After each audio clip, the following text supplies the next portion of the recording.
Hello there, weary traveller, and welcome to this gentle corner of biblical history. Before we begin our journey into one of Scripture's most profound and haunting narratives, I want to extend a warm greeting to you, dear listener. Whether you're nestled under soft blankets, ready to drift into peaceful slumber, or simply seeking to unwind with some quiet historical storytelling, I'm so grateful you've chosen to join me tonight. If you don't mind, I'd love to know where in the world you're listening from and what time of day it is for you right now. Feel free to leave a comment and let me know. It's always such a delight to see our diverse community of history enthusiasts gathered here from every corner of the earth. And if you enjoy this style of calm, immersive tales from the ancient world, go ahead and click that subscribe button so you don't miss our next peaceful exploration. But for now, let the stresses of the modern world melt away as we travel back to a time long ago when the relationship between heaven and earth hung in a delicate balance, a time when humanity had wandered so far from its divine purpose that the very foundations of creation trembled. Picture yourself standing at the edge of an ancient world, where the sky seems closer to the earth, where the voice of the Almighty still echoes through valleys and mountains, and where one righteous man is about to receive instructions that will change the course of all history. The story we're about to explore tonight is one that has captivated hearts and minds for millennia. It's a tale that speaks to the deepest parts of the human experience, touching on themes of judgment and mercy, destruction and renewal, despair and hope. This is the story of the Great Flood, but not as you might remember it from childhood Sunday school lessons. Tonight, we'll delve into the profound darkness that preceded those 40 days and nights of rain, the unimaginable terror that gripped the earth as waters rose beyond all comprehension, and the haunting silence that followed when the storms finally ceased. As we begin this journey together, allow yourself to sink deeper into comfort, letting your breathing slow and your mind open to the ancient wisdom contained within these sacred pages. The story of Noah and the flood is far more than a simple tale of animals boarding an ark. It's a window into the very heart of divine justice, a meditation on the consequences of moral decay, and ultimately, a testament to the persistent hope that even in humanity's darkest hour, redemption remains possible. In the beginning, when God looked upon his creation, he saw that it was good. The earth was young and vibrant, filled with the laughter of children, the songs of birds, and the gentle murmur of rivers flowing through gardens where humanity walked in harmony with their Creator. But something went terribly wrong. Genesis tells us that as generations passed and populations grew, the hearts of men and women began to turn away from the light that had first breathed life into their souls. The scripture paints a picture so dark, so thoroughly corrupted, that it's difficult for our modern minds to fully grasp its depths. The Lord saw that the wickedness of man was great in the earth, the ancient text tells us, and that every intention of the thoughts of his heart was only evil continually. Imagine a world where compassion had withered away like flowers in a drought, where justice had been perverted into cruelty, where the strong preyed upon the weak without restraint or consequence. This wasn't merely a society with some moral problems or a few bad actors causing trouble. This was a civilization that had systematically rejected every principle of goodness, kindness, and truth. Violence filled the earth like a plague, spreading from heart to heart, from family to family, from city to city. The very foundations of human decency had crumbled, leaving behind a wasteland of broken relationships, shattered trust, and endless suffering. But perhaps most heartbreaking of all was what this corruption did to the heart of God himself. The scriptures tell us something almost unthinkable. And the Lord regretted that he had made man on the earth, and it grieved him to his heart. Picture, if you can, The infinite love of the Creator looking down upon his beloved creation and feeling such profound sorrow that it penetrated to the very core of divine being. This wasn't anger born of wounded pride or frustration at disobedience.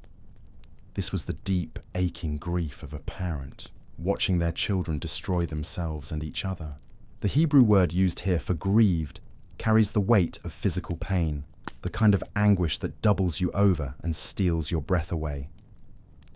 God, in his perfect love, felt every act of cruelty, every moment of injustice, every broken heart and shattered dream. The corruption of humanity wasn't just a violation of divine law, it was a wound inflicted upon the very heart of love itself. And so, in a moment that reverberates through all of history, God made a decision that would wash the earth clean and begin again. I will blot out man whom I have created from the face of the land, came the divine decree. Man and animals, and creeping things, and birds of the heavens, for I am sorry that I have made them. The judgment would be complete, total, and inescapable. Waters would rise to cover every mountain, every valley, every place where corruption had taken root. But even in this moment of ultimate judgment, mercy flickered like a candle in the darkness. For there was one man, one family, that had somehow preserved their integrity in a world gone mad. Noah, whose name means rest or comfort, had found favor in the eyes of the Lord. He was described as a righteous man, blameless in his generation, one who walked with God even when the rest of humanity had turned away. Try to imagine what it must have been like to be Noah in those final years before the flood. Picture him walking through cities where violence was as common as breathing, where the cries of the oppressed filled the air like smoke, where the very fabric of society had unraveled into chaos. He would have seen things that haunted his dreams, witnessed horrors that made his heart sick with grief. Yet somehow he maintained his faith, his integrity, his connection to the divine voice that still whispered truth in a world deafened by lies. The command, when it came, must have seemed impossible. Make yourself an ark of gopher wood, God instructed.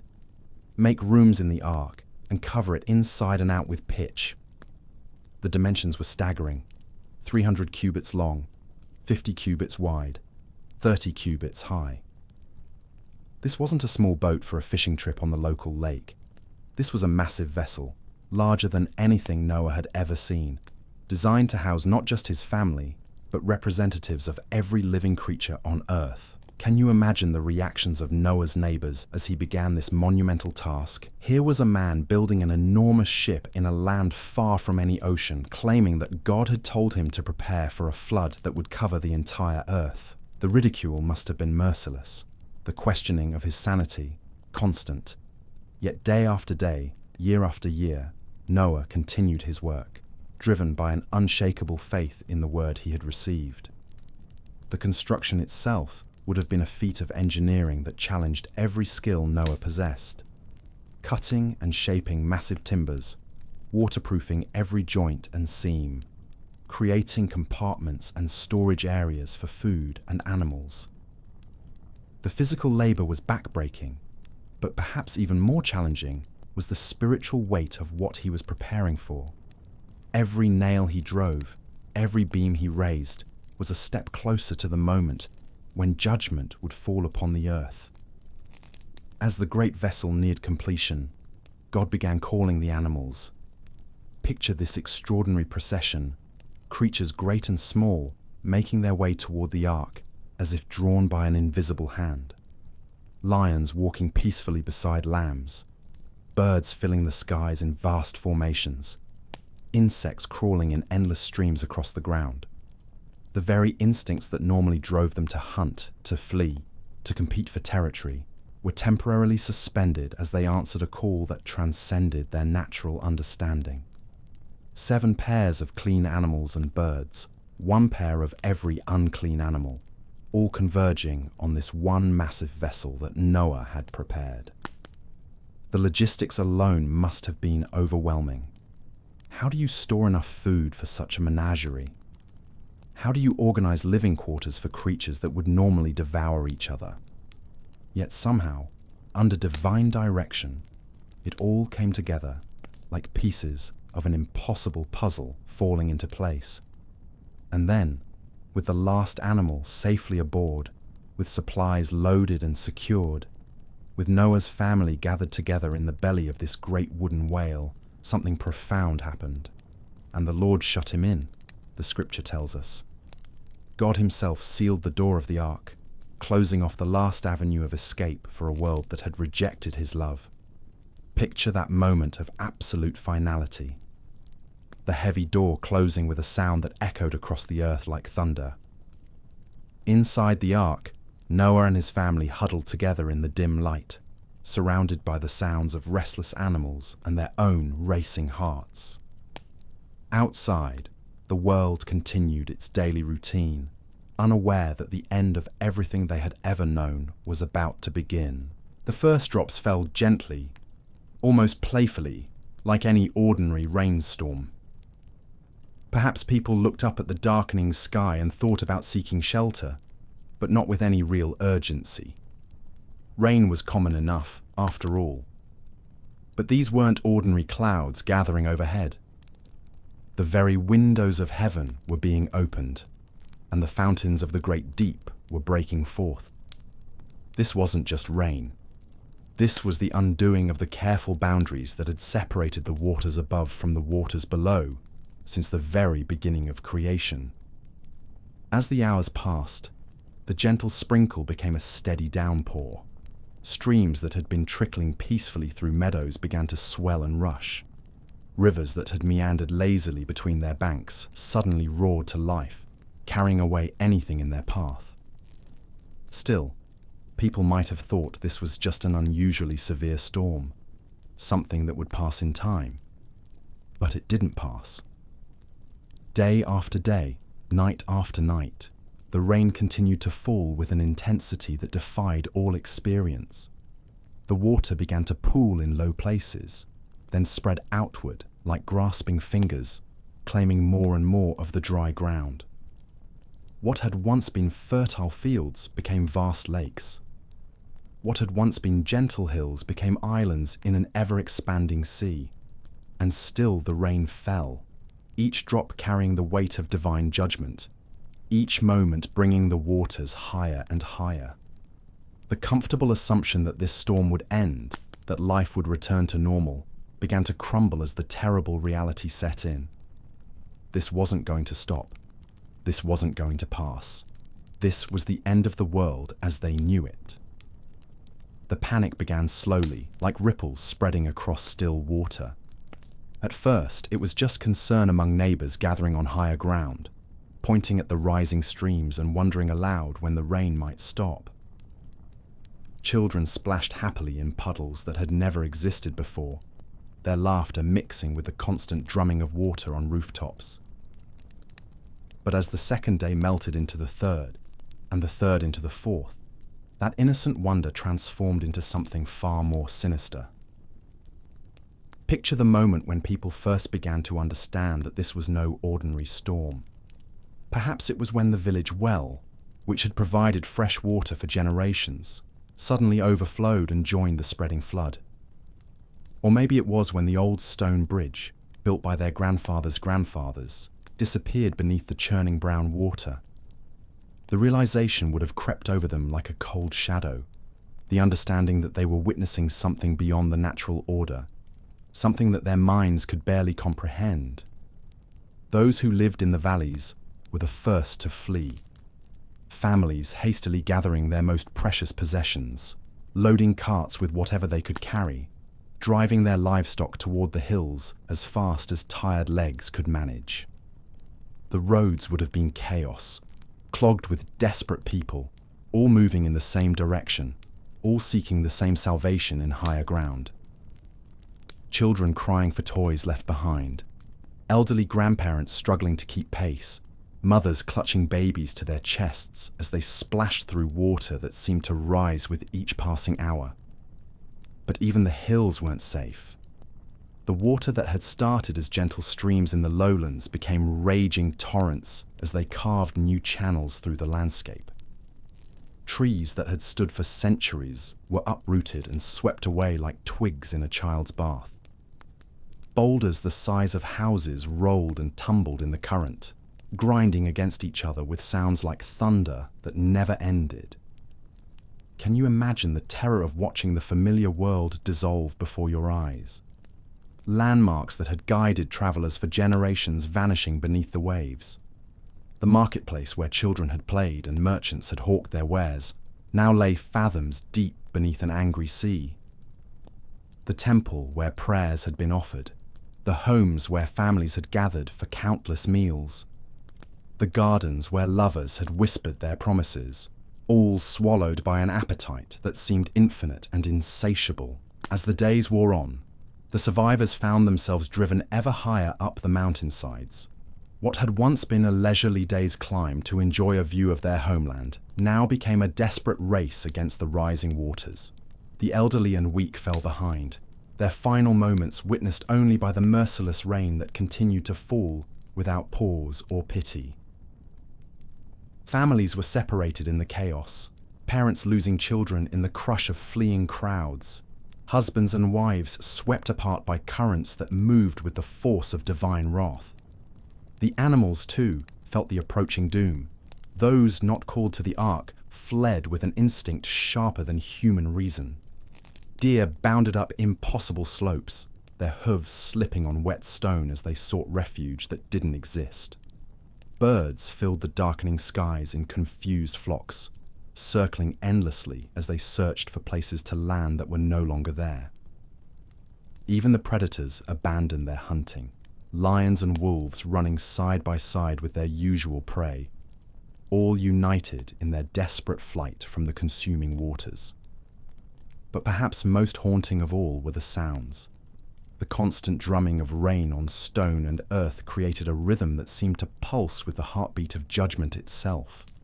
Beneath this steady percussion came the deeper notes of destruction, the crack and crash of falling trees, the rumble of moving boulders, the hiss and roar of water claiming new territory. And threading through it all, growing fainter as the days passed, were the voices of humanity itself. Calls for help that went unanswered, prayers offered to gods who seemed to have turned their faces away, the keening wails of those who had lost everything they held dear. Inside the ark, Noah and his family huddled together in the strange twilight of their wooden world.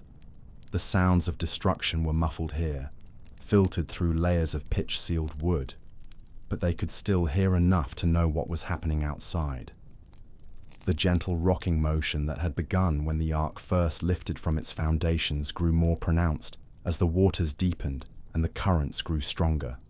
They were no longer earthbound, but had become passengers on an ocean that covered the entire world. The care of the animals provided some distraction from the horror unfolding beyond their walls. Each creature required food, water, attention. The diversity of needs was staggering. Some animals thrived in the humid, enclosed environment, while others pined for open spaces they would not see again for more than a year. The predators had to be kept from their natural prey, a miracle of divine intervention that suspended the very laws of nature within the confines of their floating sanctuary. But even as they tended to their charges, Noah's family couldn't escape the weight of what they carried. They were the sole remnant of human civilization, the only witnesses to the end of an age. Every story, every song, every piece of knowledge that wasn't held within their small group was being washed away forever. Languages that had developed over centuries, arts and crafts passed down through generations, the accumulated wisdom of entire peoples, all disappearing beneath the waves like stones cast into deep water. The psychological burden must have been almost unbearable.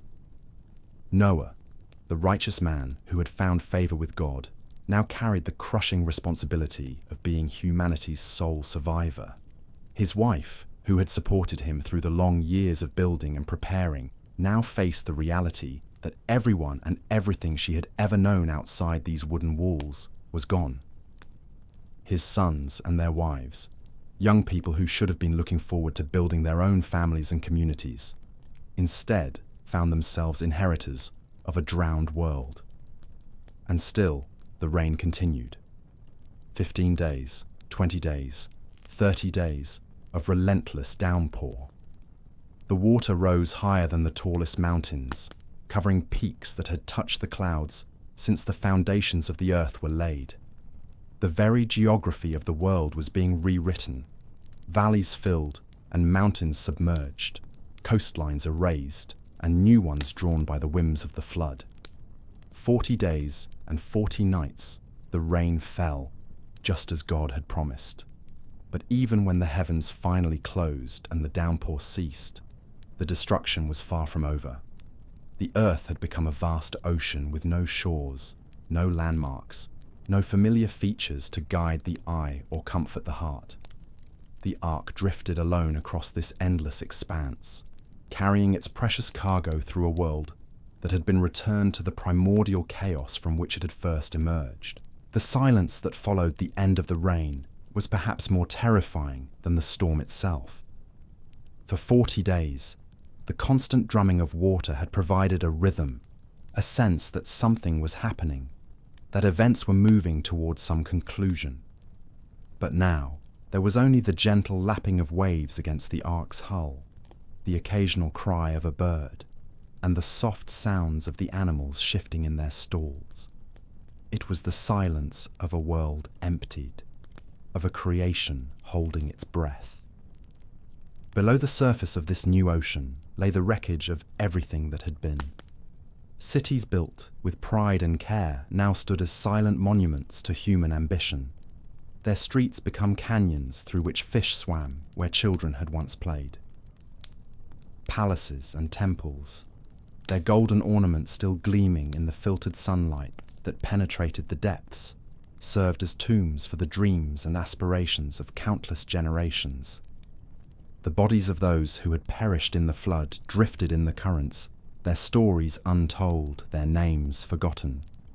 The merchant who had worked his entire life to build a trading empire, the mother who had sung lullabies to her children, the artist who had dreamed of creating something beautiful that would outlast his mortal years, all equal now in the democracy of death that the waters had brought.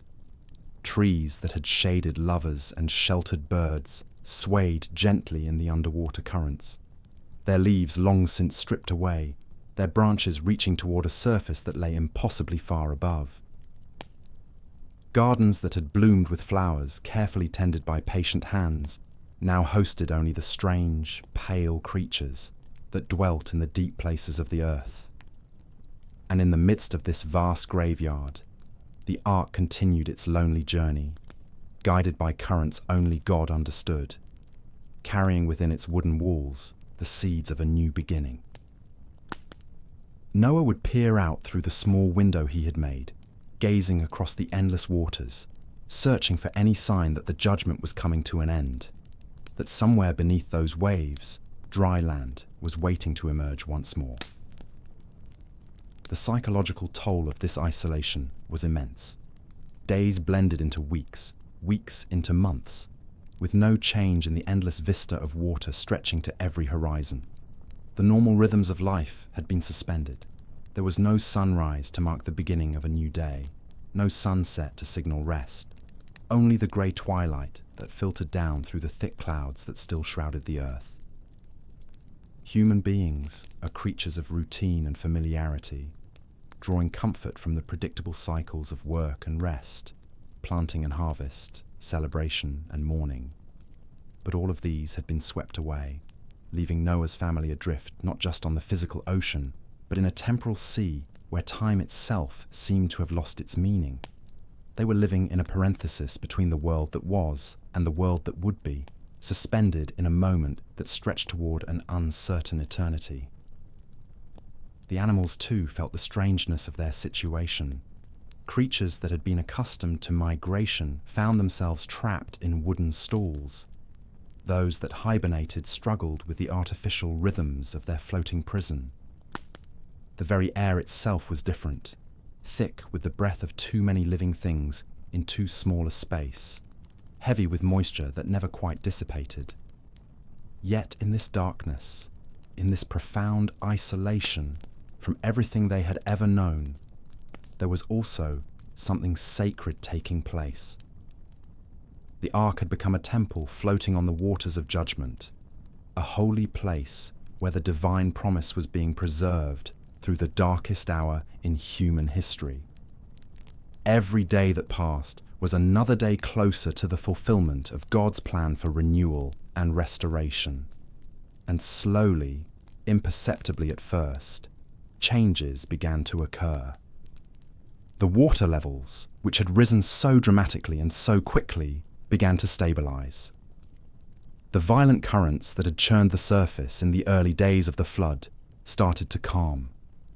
Most importantly, though they couldn't yet see it, deep beneath the waves, the process of recession had begun. The waters were starting to go down. God remembered Noah. These three simple words, found in Genesis chapter 8, carry a weight that spans the breadth of human experience. After months of drifting on an endless ocean, after countless days of wondering if the world would ever again know dry land, after nights spent listening to the gentle creaking of the ark's timbers while the waters stretched beyond every horizon, the divine mind turned its attention back to the small wooden vessel carrying the remnants of life. To be remembered by God is not merely to be recalled, like someone suddenly thinking of an old friend. The Hebrew word used here, zakar, carries the sense of active intervention, of moving from thought into action. When God remembered Noah, it meant that the time of judgment was giving way to the time of restoration. The cosmic pause was about to end, and the great machinery of renewal was beginning to turn. A wind began to blow across the face of the waters, not the violent, destructive winds that had accompanied the early days of the flood, but something altogether different. This was the same word, ruach, that described the Spirit of God moving over the waters at the very beginning of creation. It was a wind of purpose, a breath of divine intention that began to push and pull at the vast ocean that covered the earth. Picture this moment of transition. For so long, the world had been characterized by the relentless addition of water, the constant rising of levels that swallowed everything in their path. But now, subtly at first, then with growing momentum, the process began to reverse. The fountains of the great deep that had burst forth with such devastating power slowly began to close. The windows of heaven that had poured out judgment for 40 days and nights sealed themselves shut. The earth, which had seemed to gasp and drown beneath the weight of the waters, began to breathe again. The recession of the flood waters was not a sudden event, but a gradual process that unfolded over many months. Imagine Noah standing at the small window of the ark, watching day after day for any sign of change. At first, there would have been nothing visible, just the same endless expanse of grey water meeting grey sky at a horizon that seemed impossibly distant. But gradually, almost imperceptibly, things began to shift. Perhaps it was the colour of the water that changed first, becoming less murky as the debris and sediment began to settle. Or maybe it was the behaviour of the birds within the ark, sensing some atmospheric pressure or magnetic shift that human senses couldn't detect. The animals, with their instincts still sharp despite months of confinement, might have begun to show signs of restlessness, some primal part of their nature, recognizing that the time of waiting was drawing to a close. 150 days after the flood began, the waters started to subside. The ark, which had been drifting freely across the surface of a planet-wide ocean, began to encounter resistance. Currents changed direction as the water sought new channels. The gentle rocking motion that had become the rhythm of their floating existence grew more erratic as the vessel encountered obstacles that hadn't been there before. Then came the moment that Noah and his family had been waiting for, though they might not have recognized it immediately. The ark came to rest. After months of constant motion, of being carried by currents and winds across the face of the deep, their wooden sanctuary settled onto something solid. The ancient text tells us it was the mountains of Ararat, though the exact location has been lost to time and geological change. Try to imagine the sensation of that first contact with solid ground. The ark, which had become their entire world, suddenly stopped its endless wandering. The slight but constant motion that had been their companion for so many months ceased, replaced by the strange stillness of being anchored once again to the earth itself.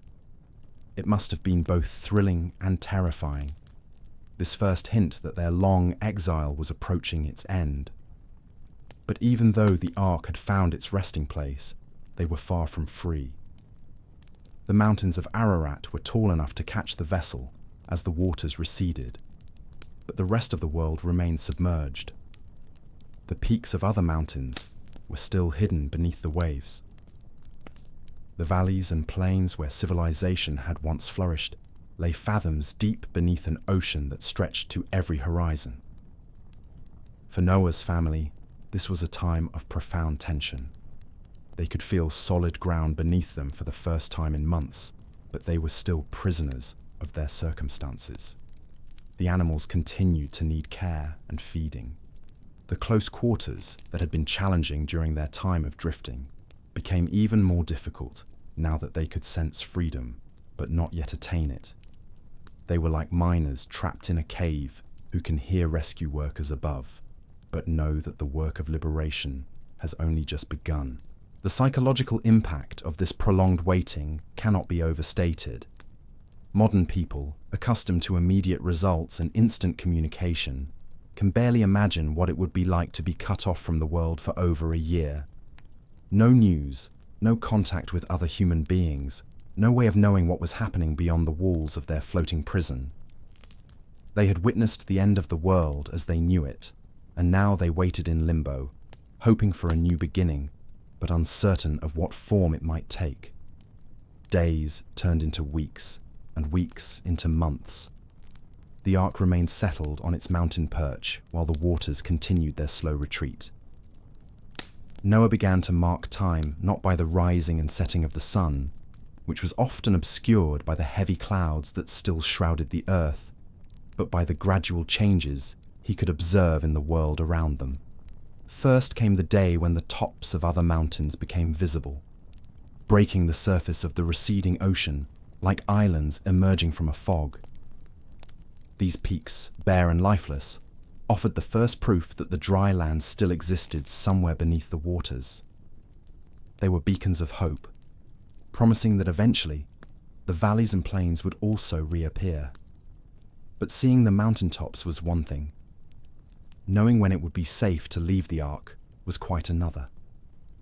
The world outside was not the same one they had left behind. Everything familiar had been washed away. The landscape had been reshaped by the tremendous forces of the flood. New rivers had carved new channels through the earth. Mountains had been worn down by the weight of the waters, while valleys had been filled with sediment and debris. The very air itself would have been different. For months, the atmosphere had been saturated with moisture from the endless evaporation of the global ocean. The weather patterns that Noah had known in the world before the flood had been completely disrupted. Clouds moved in unfamiliar formations, winds blew from unexpected directions, and the temperature fluctuated in ways that defied the old seasonal rhythms. It was into this transformed world that Noah finally decided to send out his first scout. 40 days after the mountaintops had become visible, he opened the window of the ark and released a raven. The choice of a raven was significant. These birds are known for their intelligence, their adaptability, and their ability to survive in harsh conditions. If any creature could navigate this new world and return with information, it would be one of these resourceful scavengers. The raven flew out and did not return. It went back and forth, the scripture tells us, until the waters dried up from the earth. This might seem like a failure, but it actually provided Noah with valuable information.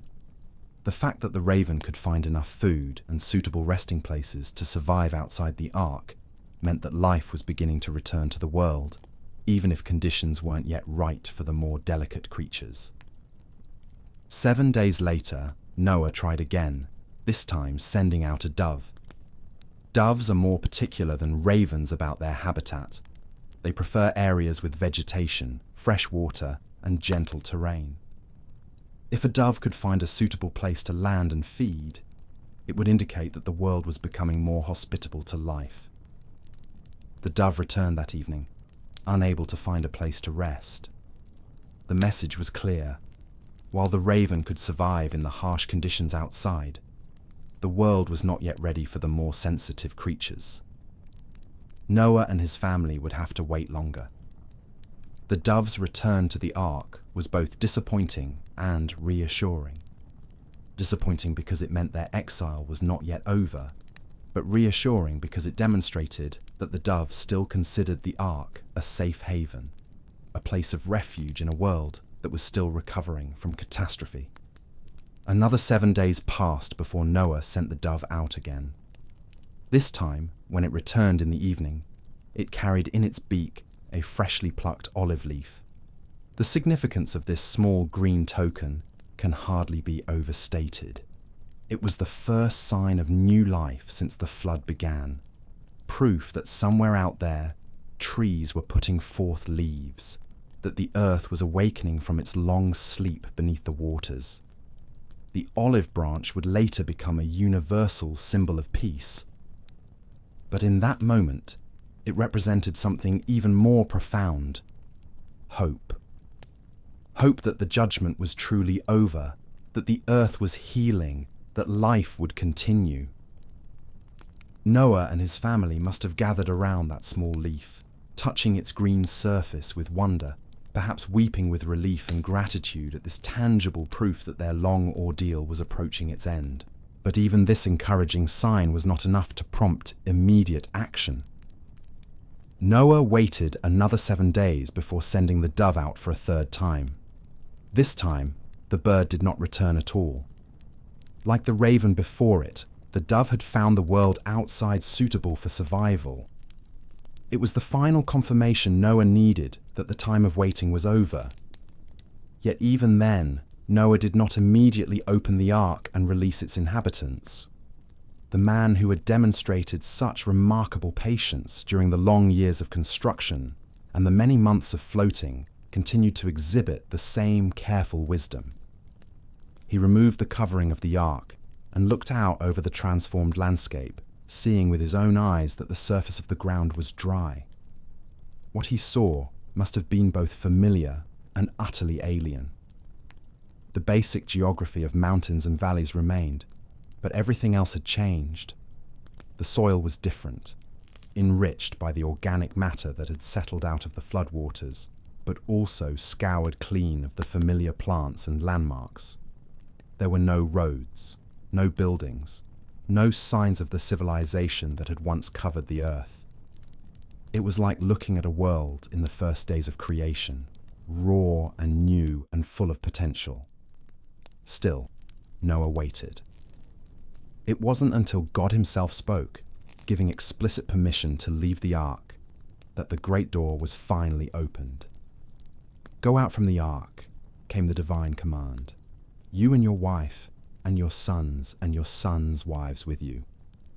Bring out with you every living thing that is with you of all flesh, birds and animals, and every creeping thing that creeps on the earth, that they may swarm on the earth, and be fruitful and multiply on the earth." The moment of emergence from the ark was one of the most significant in human history. After more than a year of confinement, Noah and his family stepped out onto solid ground that was both familiar and foreign. The air, which had been thick and humid inside the ark, must have felt crisp and clean in their lungs. The sensation of earth beneath their feet, rather than the gentle motion of floating on water, would have been almost overwhelming after so many months of adjustment to their maritime existence. But perhaps most striking of all would have been the silence. For over a year, they had lived with the constant sounds of animals in close quarters, the creaking of wood, the splash of waves against the hull. Now they stood in a world that was vast and quiet, where their voices echoed across empty valleys, and their footsteps were the only sounds disturbing the profound stillness of an earth reborn. The animals, too, seemed to sense the significance of the moment. The great procession that had entered the ark over a year ago now reversed itself as creatures great and small emerged into the sunlight. Birds took to the air with cries of joy, their wings catching the wind as they soared over landscapes they had never seen before. Land animals stretched their legs and ran across the unfamiliar terrain, exploring this new world with the enthusiasm of children discovering a playground.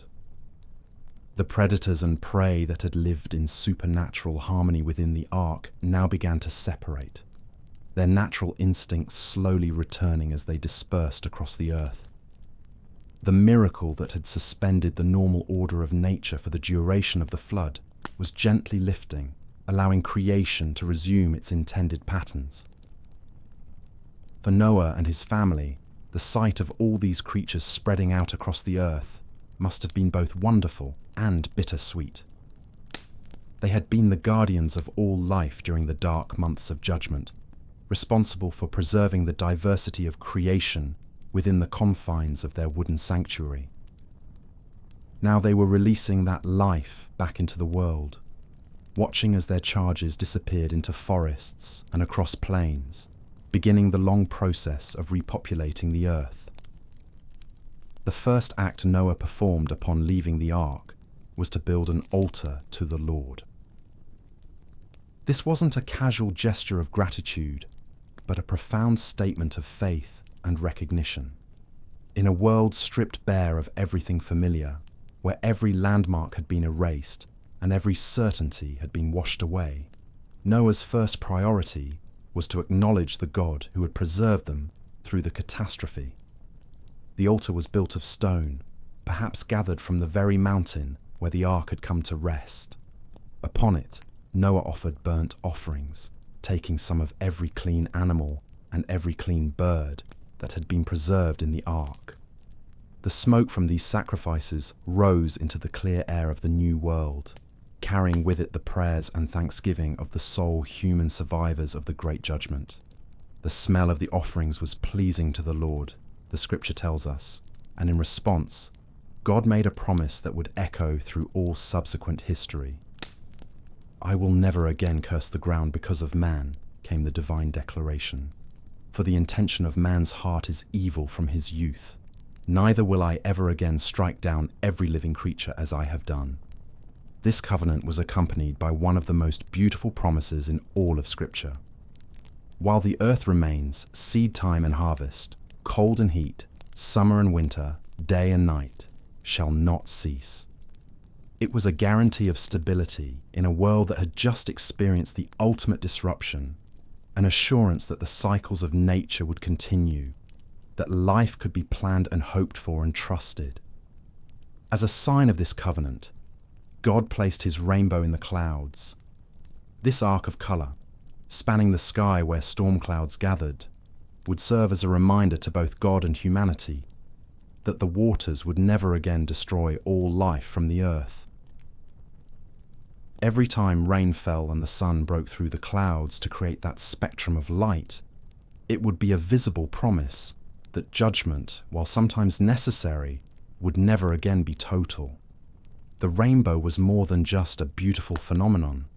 It was a bridge between heaven and earth, a symbol of God's mercy arching over a world that had been cleansed and renewed. In cultures around the world, the rainbow would come to represent hope, promise, and the possibility of new beginnings after the storm.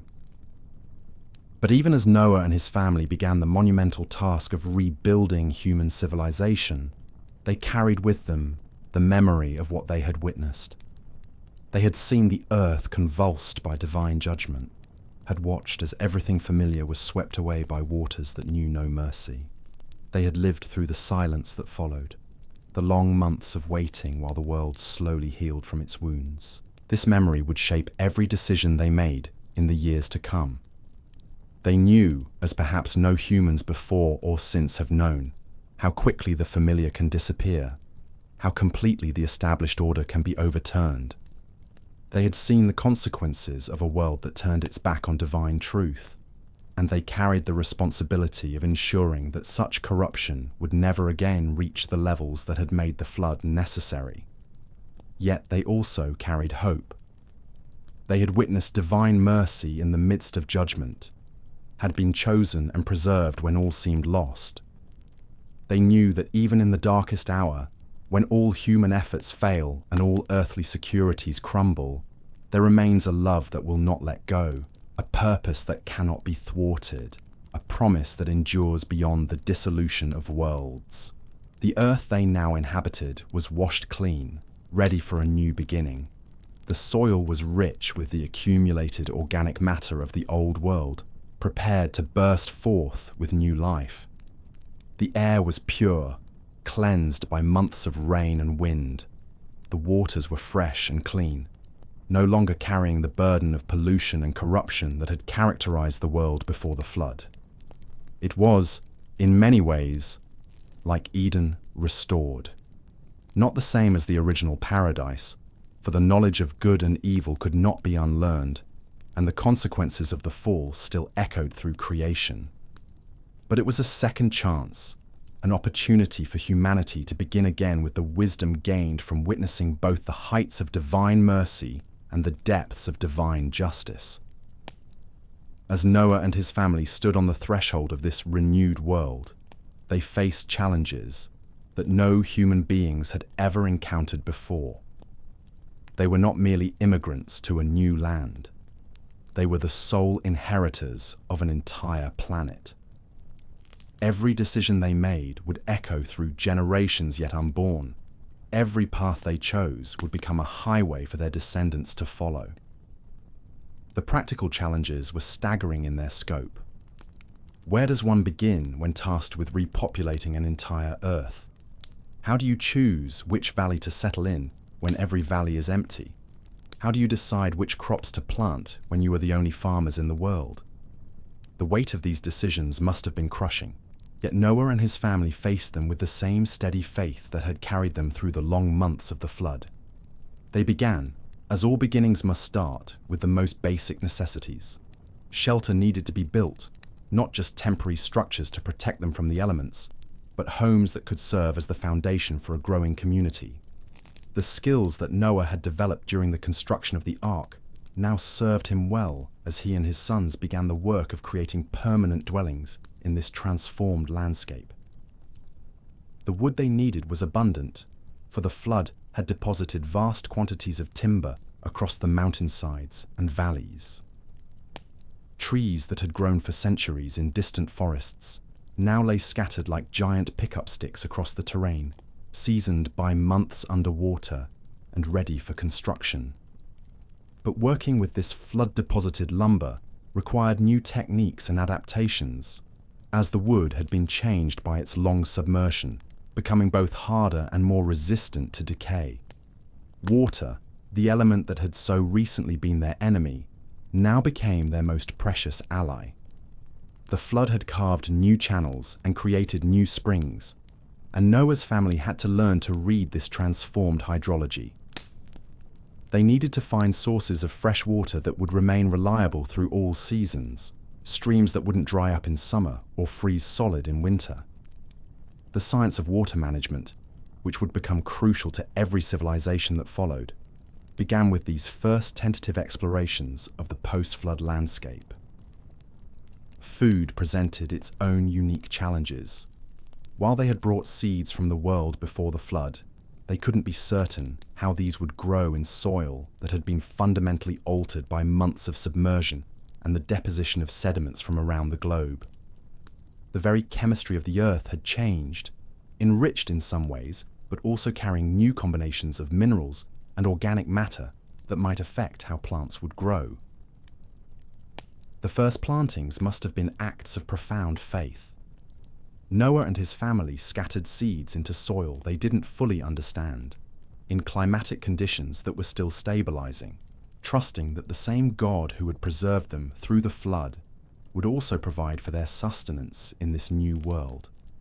Each green shoot that emerged from the earth was a small miracle, a confirmation that life could indeed flourish again. But perhaps the most challenging aspect of their situation was the profound isolation. Modern people, even those who live in rural areas, are connected to vast networks of human community. They can pick up a phone, send a message, travel to visit friends and family. Noah's family had no such connections. They were the only human voices in a world that stretched endlessly in every direction, the only minds grappling with the complexities of civilization, the only hearts carrying the full weight of human memory and hope. The psychological toll of this isolation cannot be understated. Human beings are social creatures, designed to live in communities where different individuals contribute different skills and perspectives. But Noah's small family was required to be everything: farmers and builders, teachers and students, the keepers of all knowledge and the inventors of new wisdom. They had to be their own government, their own economy, their own culture. The evenings must have been particularly difficult. In the world before the flood, night would have brought the comfort of familiar sounds, the voices of neighbors, the laughter of children playing in nearby homes, the songs and stories that bound communities together. But in their new world, the night brought only the sounds of wind through empty valleys and the calls of wild animals in the distance. The silence was so complete that their own voices seemed to echo with an almost supernatural clarity. Yet within this isolation, something beautiful began to emerge. The bonds between Noah's family members deepened in ways that would have been impossible in the crowded, distracted world they had left behind. Without the constant noise and busyness of civilization, they had time to truly know one another, to share stories and dreams and fears in a depth that modern families can barely imagine. Noah became not just a father and grandfather, but the repository of all human history.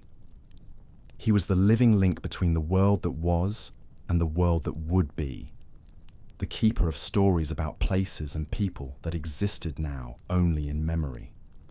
His children and grandchildren would gather around him in the evenings, listening as he described the great cities that had once covered the earth, the wonders and the horrors that had characterized human civilization before the flood. These stories were more than entertainment. They were the seed bank of human culture. Every tale Noah told, every lesson he shared, every piece of wisdom he passed down became part of the foundation upon which all future civilization would be built. The songs he remembered, the prayers he had learned, the practical knowledge he had accumulated, all of these became the inheritance of every human being who would ever live. The seasons turned, and with each cycle of planting and harvest, the small community grew more established in their new home. Children were born, the first humans to draw breath in the post-flood world, their lungs filled with air that had been cleansed by the great washing of the earth. These children knew nothing of the world that had been destroyed. To them, empty valleys and uninhabited forests were simply the natural state of things. But as the children grew and began to ask questions, Noah faced a challenge that no parent had ever encountered before. How do you explain to innocent minds the concept of divine judgment on such a scale? How do you help them understand why their world was so empty without filling their hearts with fear? How do you pass on the lessons of the flood without burdening them with the weight of humanity's capacity for evil? Noah chose to focus on the mercy rather than the judgment, on the promise rather than the destruction. He taught them about the rainbow, explaining how it served as God's covenant that the earth would never again be destroyed by flood. He showed them how to read the signs in the sky, how to understand the weather patterns that would govern their agricultural life, He passed on the practical skills they would need to survive and thrive, but always within the context of gratitude for divine preservation and provision. As the years passed and the family grew, they began to spread out across the landscape, establishing new settlements in different valleys and regions. This expansion was both necessary and bittersweet.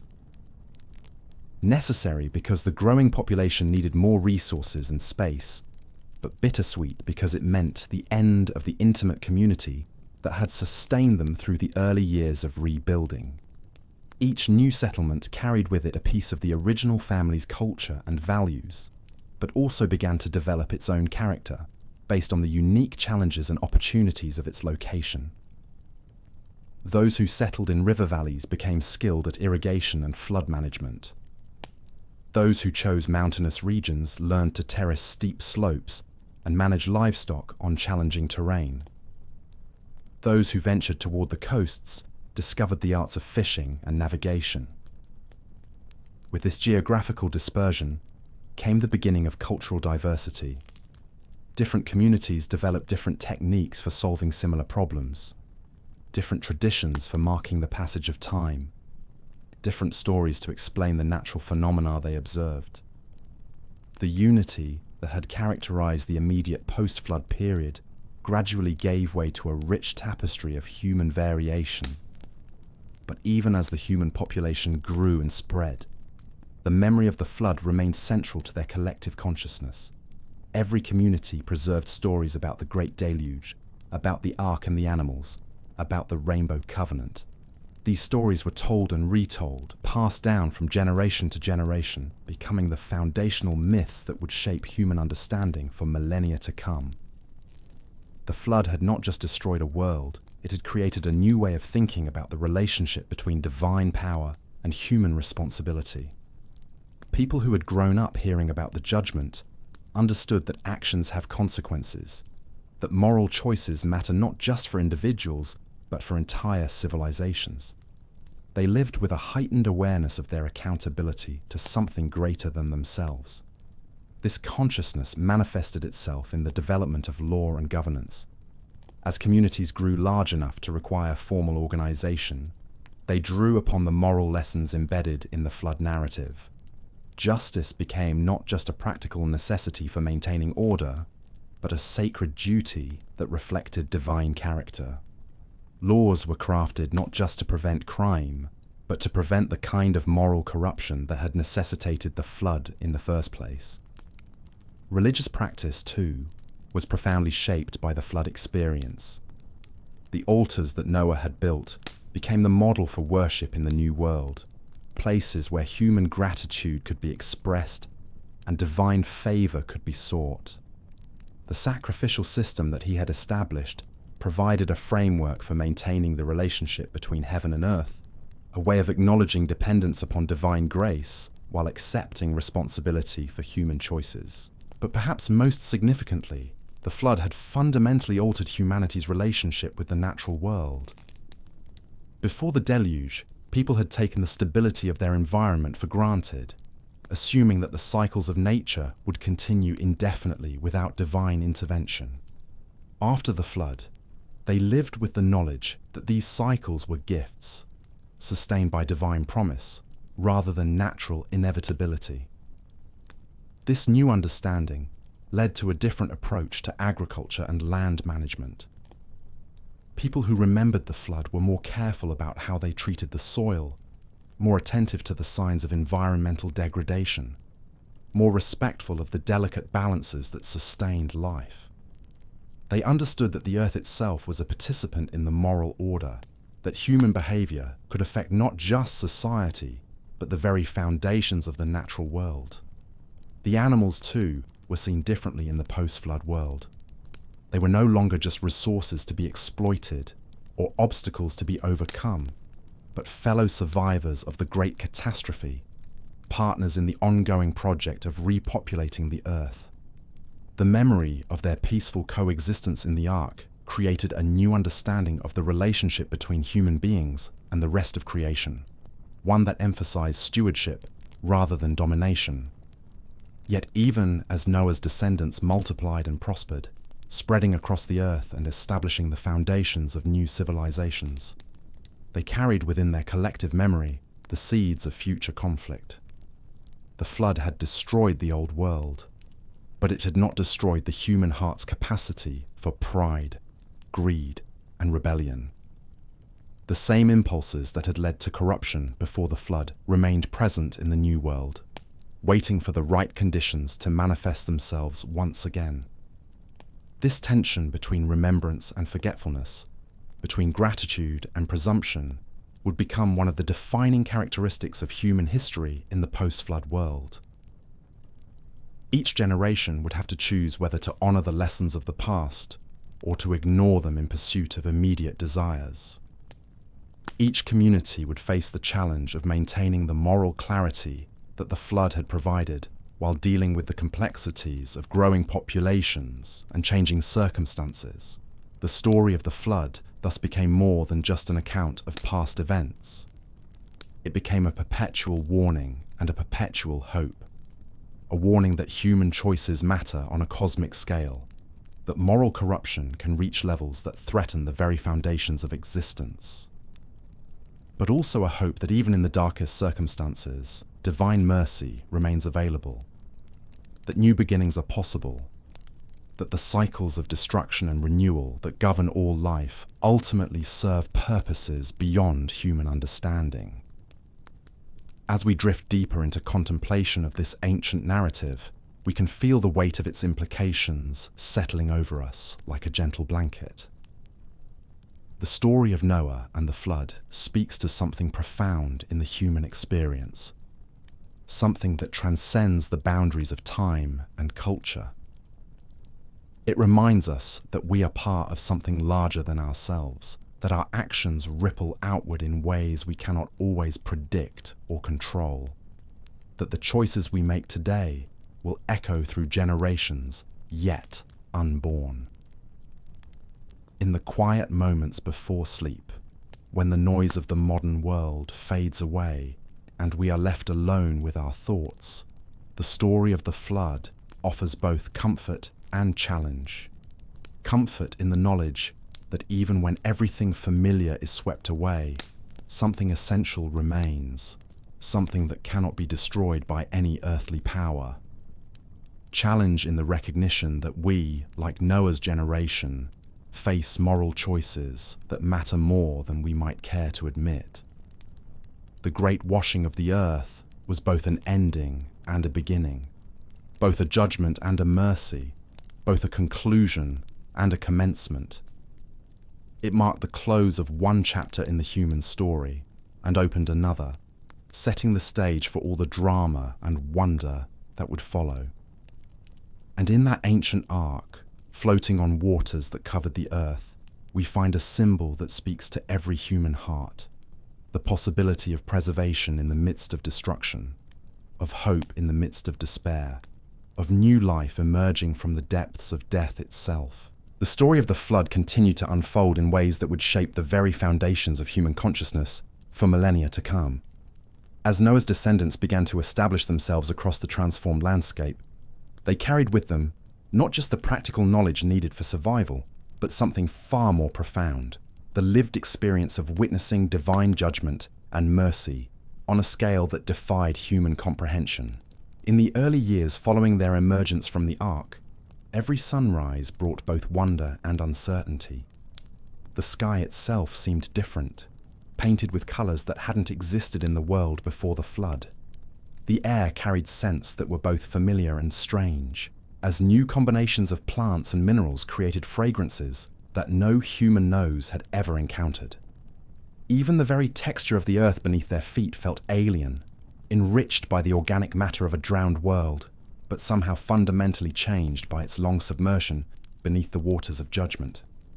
The psychological impact of living in this reborn world cannot be overstated. Imagine waking each morning to landscapes that bore no resemblance to the geography of your childhood, where every hill and valley had been reshaped by forces beyond human understanding. The mountains themselves wore new faces, their slopes scoured clean by the retreating waters, their peaks crowned with debris from lands that lay thousands of miles away. Rivers flowed in channels they had never known before, carrying sediments from distant continents and carving new pathways through terrain that was still settling into its post-flood configuration. For Noah's family, every decision carried the weight of unprecedented responsibility. They were not simply survivors trying to rebuild their own lives. They were the sole custodians of human civilization itself. Every skill they failed to pass on would be lost forever. Every tradition they forgot to maintain would disappear from the earth. Every piece of knowledge they neglected to preserve would vanish as completely as the cities that now lay buried beneath layers of flood sediment. The burden of this responsibility manifested itself in countless ways throughout their daily lives. When Noah's sons worked the fields, they weren't just growing food for their own families. They were developing the agricultural techniques that would feed all future generations. When their wives prepared meals, they weren't just nourishing their own children. They were establishing the culinary traditions that would define human culture for ages to come. Every song they sang, every story they told, every prayer they offered became part of the seed bank from which all subsequent human civilization would grow. The children born in this new world grew up with a perspective that was both blessed and burdened in ways their parents could barely comprehend. They had never known the corruption and violence that had characterized the pre-flood world, never witnessed the casual cruelty that had become commonplace in the generation of judgment. To them, the empty earth was simply the natural state of things, vast and clean, and full of unlimited potential. Yet these children also lived with the constant awareness that they were different, that their family carried secrets and memories that set them apart from any other humans who might someday exist. They learned to read the sky not just for weather patterns, but for signs of divine favor or displeasure. They understood that the rainbow was more than a beautiful natural phenomenon. It was a personal promise from the Creator that the world would never again be destroyed by flood. As the years passed and the population slowly grew, the practical challenges of rebuilding civilization became increasingly complex. The first generation had focused primarily on survival, finding food, building shelter, establishing the basic routines of agricultural life. But as children matured and grandchildren were born, new questions arose that required more sophisticated answers. How should communities be organized when there were no established traditions to guide them? What laws should govern behavior when the only precedent was the memory of a world so corrupt that it had required total destruction? How should resources be distributed when every family was essentially starting from nothing? These questions couldn't be answered by simply remembering how things had been done before the flood, because the pre-flood world had failed so catastrophically that it had called down divine judgment upon itself. Noah found himself in the unprecedented position of being not just a father and grandfather, but the sole source of governmental wisdom for an entire species. The decisions he made about property rights, about justice, about the proper relationship between human authority and divine command would echo through every civilization that followed. Yet he had no council of elders to consult, no library of legal precedents to study, no neighboring kingdoms whose practices he could observe and evaluate. The weight of this responsibility was made even heavier by the knowledge that mistakes couldn't be easily corrected. In the pre-flood world, if one city or nation made poor choices, others could learn from their failures and choose different paths. But in the post-flood world, there was only one human community, and its choices would become the template for all future human development. The margin for error was essentially non-existent. This pressure to get things right from the beginning led to a culture of extreme caution and deliberation. Decisions that might have been made quickly in a world with multiple options and second chances now required lengthy consideration and prayer. Every new policy, every innovation, every departure from established practice had to be weighed not just for its immediate effects, but for its potential impact on generations yet unborn. The religious life of the post-flood community reflected this heightened sense of responsibility and divine dependence. The altars that Noah built weren't just places of worship. They were tangible reminders of the covenant relationship that had preserved humanity through the Great Judgment. The sacrifices offered there weren't mere ritual observances. They were acknowledgements of complete dependence upon divine grace for every aspect of existence. Prayer took on a depth and urgency that would be difficult for modern people to understand. These weren't casual requests for daily bread or protection from minor troubles. They were desperate appeals from a tiny community that knew itself to be utterly vulnerable in a vast and largely unknown world. Every storm that gathered in the sky, every earthquake that shook the ground, every unusual natural phenomenon carried the potential for existential terror. Had God's promise been forgotten? Was judgment about to fall again? The Rainbow Covenant provided assurance, but the memory of the flood was still so fresh, so immediate, that every generation lived with the awareness that divine patience, while vast, was not infinite. The animals that shared this new world with Noah's family served as constant reminders of the miraculous preservation they had all experienced together. The sight of lions lying peacefully near lambs, of wolves hunting alongside deer without molesting them, of predators and prey coexisting in harmony, had been one of the most extraordinary aspects of life aboard the Ark. Now, as these creatures spread across the earth and resumed their natural patterns of behavior, they carried with them the memory of a time when the most fundamental laws of nature had been suspended in service of a higher purpose. But perhaps most remarkably, many of these animals seem to retain some vestige of their Ark experience. Generations of observers would note that certain species appeared to show unusual gentleness toward humans, as if they remembered being cared for during the long months of the flood. Wild creatures that should have fled from human contact would sometimes approach settlements with apparent trust, as if seeking the kind of care they had received during the voyage.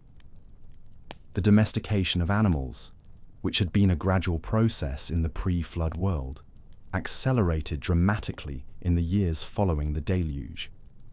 Creatures that had lived in close proximity to humans for over a year seemed more willing to accept human guidance and protection. The skills needed for animal husbandry, which Noah had perfected during the Ark voyage, now became the foundation for entire ways of life, as different family groups specialized in the care of different species. Some of Noah's descendants became shepherds, following their flocks across the slowly regenerating grasslands, and learning to read the subtle signs that indicated the best pastures and the safest routes. Others focused on cattle, developing the techniques needed to manage larger herds and learning to use these powerful animals for transportation and heavy labor. Still others worked with the smaller creatures, chickens and ducks and geese, that could provide eggs and meat while requiring relatively little space and care. Each of these specializations required not just practical knowledge, but a deep understanding of animal behavior and psychology that had been gained through the intense intimacy of Ark life. The descendants of Noah didn't just use animals, they formed partnerships with them, relationships based on mutual benefit and genuine affection that would have been impossible without the shared experience of survival. The development of agriculture in the post-flood world presented its own unique challenges and opportunities. The soil was incredibly rich, enriched by the organic matter of an entire drowned civilization, but it was also unfamiliar in its composition and behavior. Seeds that had grown predictably in the pre-flood world now produced unexpected results, sometimes flourishing beyond all expectation, sometimes failing mysteriously despite apparently ideal conditions. Noah's family had to learn agriculture all over again, developing new techniques for working soil that had been fundamentally altered by its long submersion. They discovered that some crops that had been difficult to grow before the flood now thrived with minimal care, while others that had been reliable staples now required entirely different approaches. The very seasons seemed to follow different patterns as the global climate slowly stabilized after the massive disruption of the deluge. The process of trial and error was both exciting and terrifying. Each successful harvest was a cause for celebration and thanksgiving, proof that the earth was indeed capable of supporting human life again. But each crop failure raised the spectre of starvation, the possibility that this small remnant of humanity might not be able to sustain itself in the transformed world. The preservation and development of seeds became one of the most crucial activities of the early post-flood period. Noah had brought seeds from the old world aboard the ark, but these represented only a tiny fraction of the plant diversity that had existed before the flood. Some varieties were lost forever when the waters rose, their genetic heritage drowned along with the civilizations that had cultivated them. Others survived only in the carefully preserved collections that Noah had assembled during the years of ark construction. Each seed was precious beyond measure, representing not just a potential food source, but a link to the world that had been lost.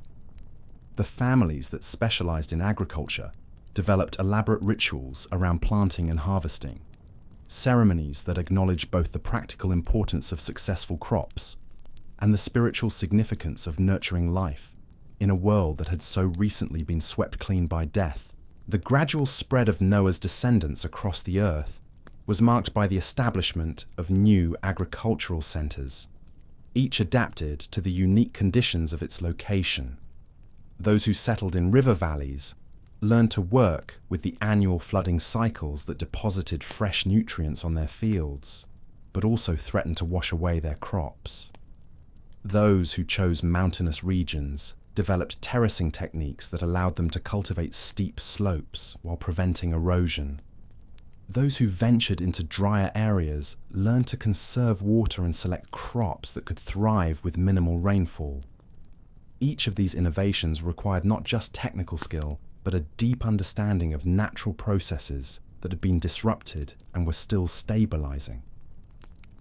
The descendants of Noah became students of the earth itself, learning to read the subtle signs that indicated when soil was ready for planting, when water tables were rising or falling, when weather patterns were shifting in ways that might affect their crops.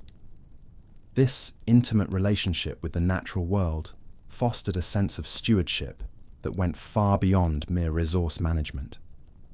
These people understood, in ways that would be difficult for modern humans to comprehend, that they were partners with the earth in the ongoing project of renewal and restoration.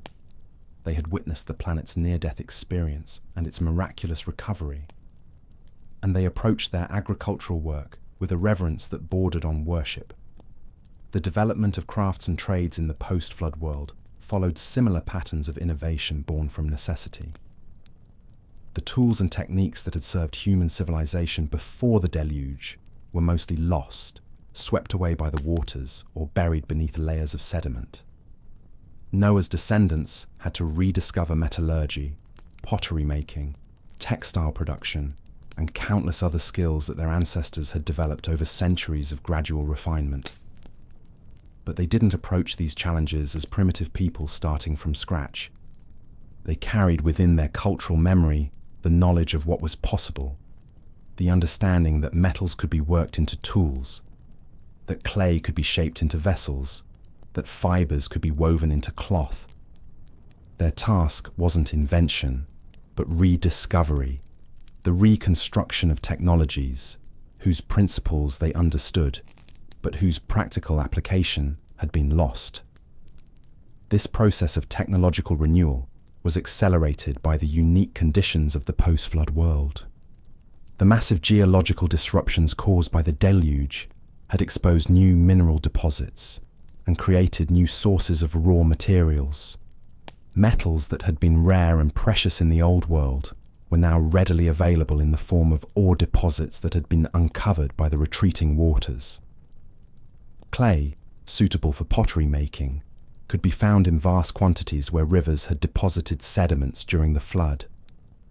Plant fibers for textile production grew in abundance in the rich post-flood soil. The abundance of raw materials, combined with the urgent need for tools and household goods, led to a period of rapid technological development that might have taken centuries under normal circumstances.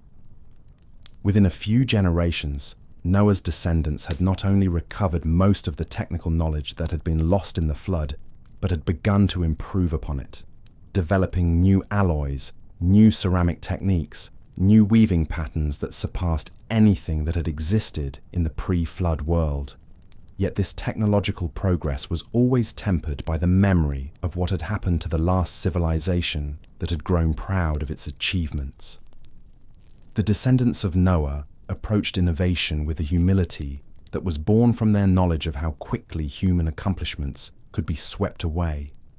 They built their cities with an awareness that nothing made by human hands was permanent, that even the most impressive achievements were ultimately dependent upon divine favor for their preservation. This perspective influenced every aspect of their material culture.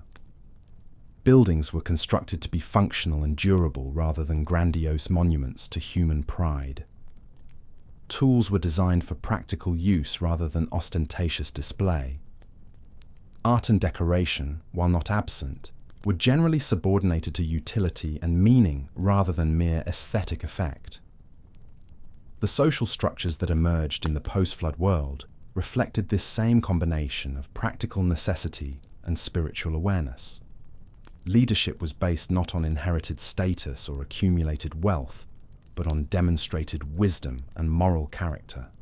The memory of the corruption that had preceded the flood made it impossible to ignore the connection between personal virtue and communal welfare. Noah himself served as the model for this new kind of leadership. His authority didn't derive from military conquest or political maneuvering, but from his proven faithfulness to divine command and his successful stewardship of the ark during the long months of the flood. He led not by domination but by example, not by force but by moral persuasion. As his sons and grandsons matured and began to take on leadership roles in their own communities, they followed this same pattern. Decisions were made through consultation and consensus rather than autocratic decree. Disputes were resolved through appeal to moral principles rather than mere power politics. The welfare of the community as a whole took precedence over the interests of any individual or family. This approach to governance was made both necessary and possible by the unique circumstances of the post-flood world. Necessary because the survival of the human species literally depended upon the cooperation and mutual support of every individual.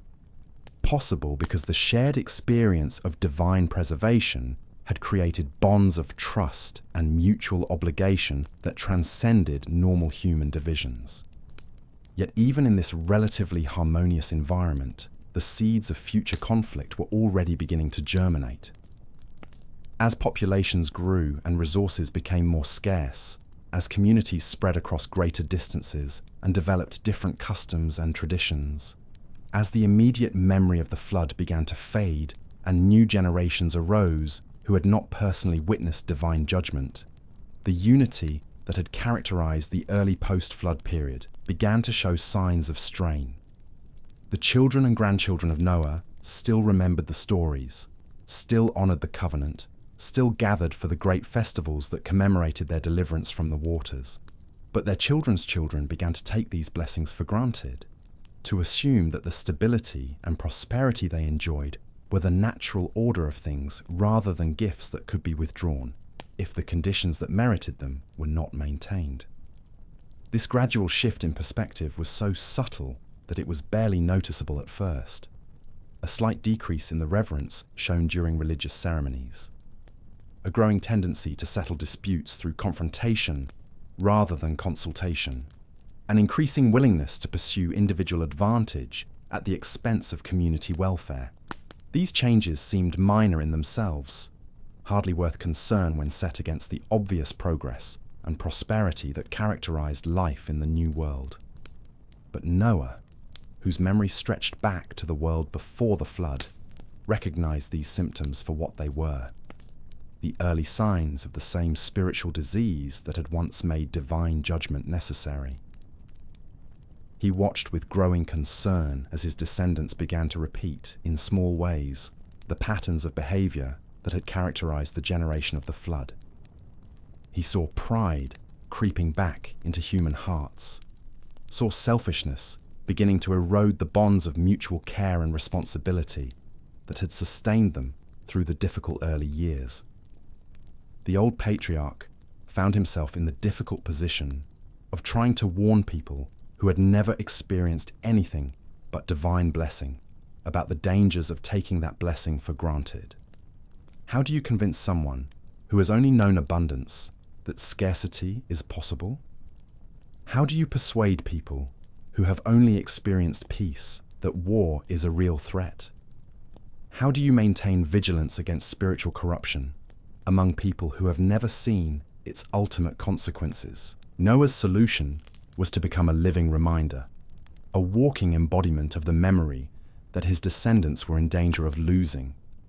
He told and retold the stories of the flood, describing in vivid detail the world that had been lost and the judgment that had fallen upon it.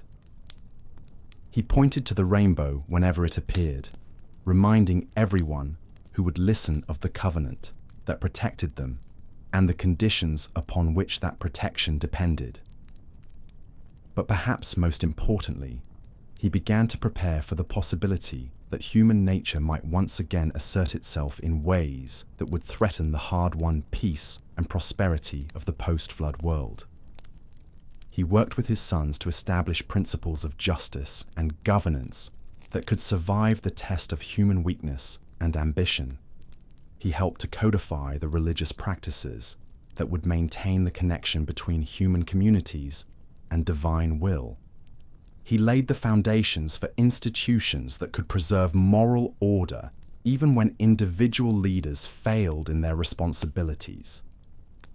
These preparations proved to be prescient, for as the generations passed and the human population continued to grow and spread, the challenges that Noah had foreseen began to manifest themselves with increasing frequency and intensity. The unity that had characterized the immediate post-flood period gave way to diversity, then to division, and eventually to the kinds of conflicts that had been unknown since before the Great Deluge. But that is a story for another time, a tale of how humanity's second chance led to new opportunities and new failures, new hopes and new disappointments.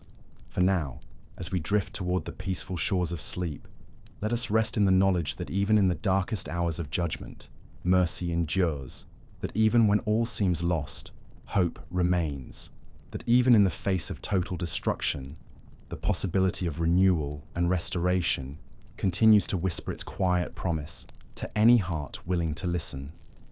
The waters of the Great Flood have long since receded, but their memory continues to shape human consciousness in ways both profound and subtle. In the rhythm of rain upon our rooftops, in the sight of rainbows arching across storm-cleared skies, in the deep human longing for fresh starts and new beginnings, we carry within ourselves echoes of that ancient story of judgment and mercy, of ending and beginning, of divine love expressing itself through both justice and grace. As you settle into the comfort of your bed tonight, surrounded by the security and abundance that centuries of human progress have made possible, remember the ark floating alone on the waters of a drowned world, carrying within its wooden walls the seeds of all future hope. Remember Noah and his family, stepping out onto the wet earth of a world washed clean, facing the future with faith born from their experience of divine faithfulness. And remember that the same God who shut them safely in the ark and brought them safely through the flood continues to watch over all who trust in his care, guiding them through the storms of life toward the peaceful shores of his eternal kingdom. Sweet dreams, dear listener, and may your rest be as peaceful as the calm that settled over the earth when the waters finally found their rest. The silence that followed the recession of the waters was perhaps the most profound sound Noah and his family had ever experienced. It wasn't merely the absence of noise, but something deeper, something that seemed to emanate from the very bones of the earth itself. For over a year, their world had been defined by the constant presence of water, the gentle lapping against the ark's hull, the distant sound of currents moving across the surface of the global ocean. Now, as they stood on solid ground for the first time in what felt like an eternity, the stillness was almost overwhelming in its completeness.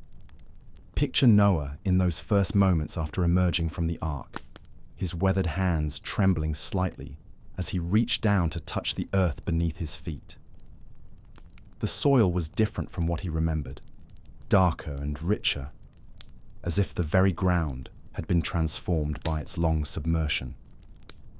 The texture was strange beneath his fingers, neither the familiar loam of his old fields, nor the sandy deposits he might have expected from a receding flood.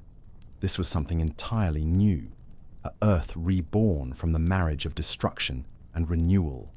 The landscape that stretched before them bore only the faintest resemblance to the world they had known before the deluge. Where once familiar hills had rolled in gentle patterns toward distant horizons, now strange new contours defined the view. Mountains stood in places where none had existed before, their peaks sharp and raw as if newly carved from the bones of the earth. Valleys had been carved in impossible directions, following the whims of retreating waters rather than the logical patterns of ancient rivers. The very air tasted different, cleaner in some ways, but also carrying unfamiliar scents that spoke of a world still settling into its new configuration. There was the smell of wet earth, of course, but beneath that lay other fragrances that Noah couldn't quite identify. The decomposition of organic matter that had been buried and preserved beneath the waters during the long months of the flood was now beginning its slow return to the cycle of life and death that governs all earthly existence. As the animals began to emerge from the ark in their great procession, the sight must have been both magnificent and heartbreaking. These creatures had been companions in survival, partners in the greatest adventure in the history of life on Earth. Now they were spreading out across this transformed landscape, following instincts that called them to different regions and different ways of life. The lions padded silently toward the distant hills, their golden forms soon disappearing into the strange shadows cast by unfamiliar rock formations. The deer bounded away in graceful leaps, their white tails flashing as they sought the new meadows that were already beginning to sprout in the rich flood-deposited soil. Birds took to the air in great clouds of wings and song, their voices the first music to fill the silence of the renewed world. Some flew in patterns that seemed almost celebratory, wheeling and diving through the clean air, as if rejoicing in their freedom after the long confinement. Others moved with more purposeful determination, following magnetic compasses and instinctual maps toward regions that called to them with promises of suitable nesting sites and abundant food. The domesticated animals that had shared their wooden sanctuary remained closer to the human family, as if understanding that their fates were now permanently intertwined with those of their caretakers. The cattle lowed softly as they explored the new grass that was already pushing up through the transformed earth. The sheep huddled together in nervous groups, their woolly forms providing comfort to one another as they adjusted to the vastness of open space after so many months of confinement. The chickens scratched and pecked at the ground with obvious delight, discovering insects and seeds that had somehow survived the great washing of the world. But perhaps most remarkable of all was the behavior of the predators and prey animals as they gradually separated and resumed their natural roles. During the months aboard the ark, lions had lain peacefully beside lambs, wolves had slept next to deer, hawks had perched calmly near rabbits. The supernatural peace that had governed their relationships during the voyage was slowly lifting, but it didn't disappear all at once. For days and weeks after their emergence, there seemed to be a lingering memory of harmony that softened the usual tensions between hunter and hunted. Noah watched this gradual return to natural order with mixed emotions. He was grateful to see the animals reclaiming their proper places in the web of life, but he also mourned the loss of that miraculous peace that had made the Ark voyage possible. It had been a glimpse of what the world might have been like if sin had never entered creation, a preview of the harmony that might exist in some future age when all things would be made new. The practical challenges of establishing life in this transformed world were staggering in their scope and complexity. Every skill that Noah and his family possessed had to be adapted to new conditions and new materials. The wood that lay scattered across the landscape had been changed by its long submersion, becoming harder in some cases, softer in others, requiring different techniques for cutting and shaping. The stones had been rearranged by the tremendous forces of the flood, creating new geological formations that offered both opportunities and obstacles for construction. Water, which had so recently been their enemy, now became their most precious ally in the work of rebuilding. The flood had carved new channels and created new springs, but it had also obliterated the familiar watersheds and aquifers that had sustained life in the pre-flood world. Noah and his sons had to become hydrologists, learning to read the transformed landscape for signs of reliable water sources that would sustain them through all seasons. The first wells they dug were acts of profound faith, explorations into an earth whose underground structure had been completely rearranged by the flood. Sometimes they struck water immediately, tapping into new underground rivers that flowed along paths carved by the retreating deluge. Other times they dug for days without success, their hope gradually fading as they encountered only dry earth and broken stone. Each successful well was celebrated like a miracle, which indeed it was, while each failure served as a reminder of how dependent they remained upon divine providence for their most basic needs. Agriculture presented its own unique set of challenges and opportunities. The soil was incredibly rich, enriched by the organic matter of an entire civilization that had been ground up and distributed by the flood waters. But this richness came with complications that Noah and his family had never encountered before. Some areas were so fertile that plants grew with almost frightening vigor, producing yields that far exceeded anything they had experienced in the old world. Other regions seemed barren despite their apparent richness, as if some essential element had been leached out by the long submersion, or some toxic substance had been concentrated by the flood. The seeds they had preserved from the pre-flood world grew differently in this transformed soil. Wheat that had once produced modest but reliable harvests now either flourished beyond all expectation or failed mysteriously, despite apparently ideal conditions. Barley behaved in ways that defied their accumulated knowledge of its growth patterns. Even simple vegetables like onions and beans seemed to follow new rules that had to be learned through careful observation and patient experimentation.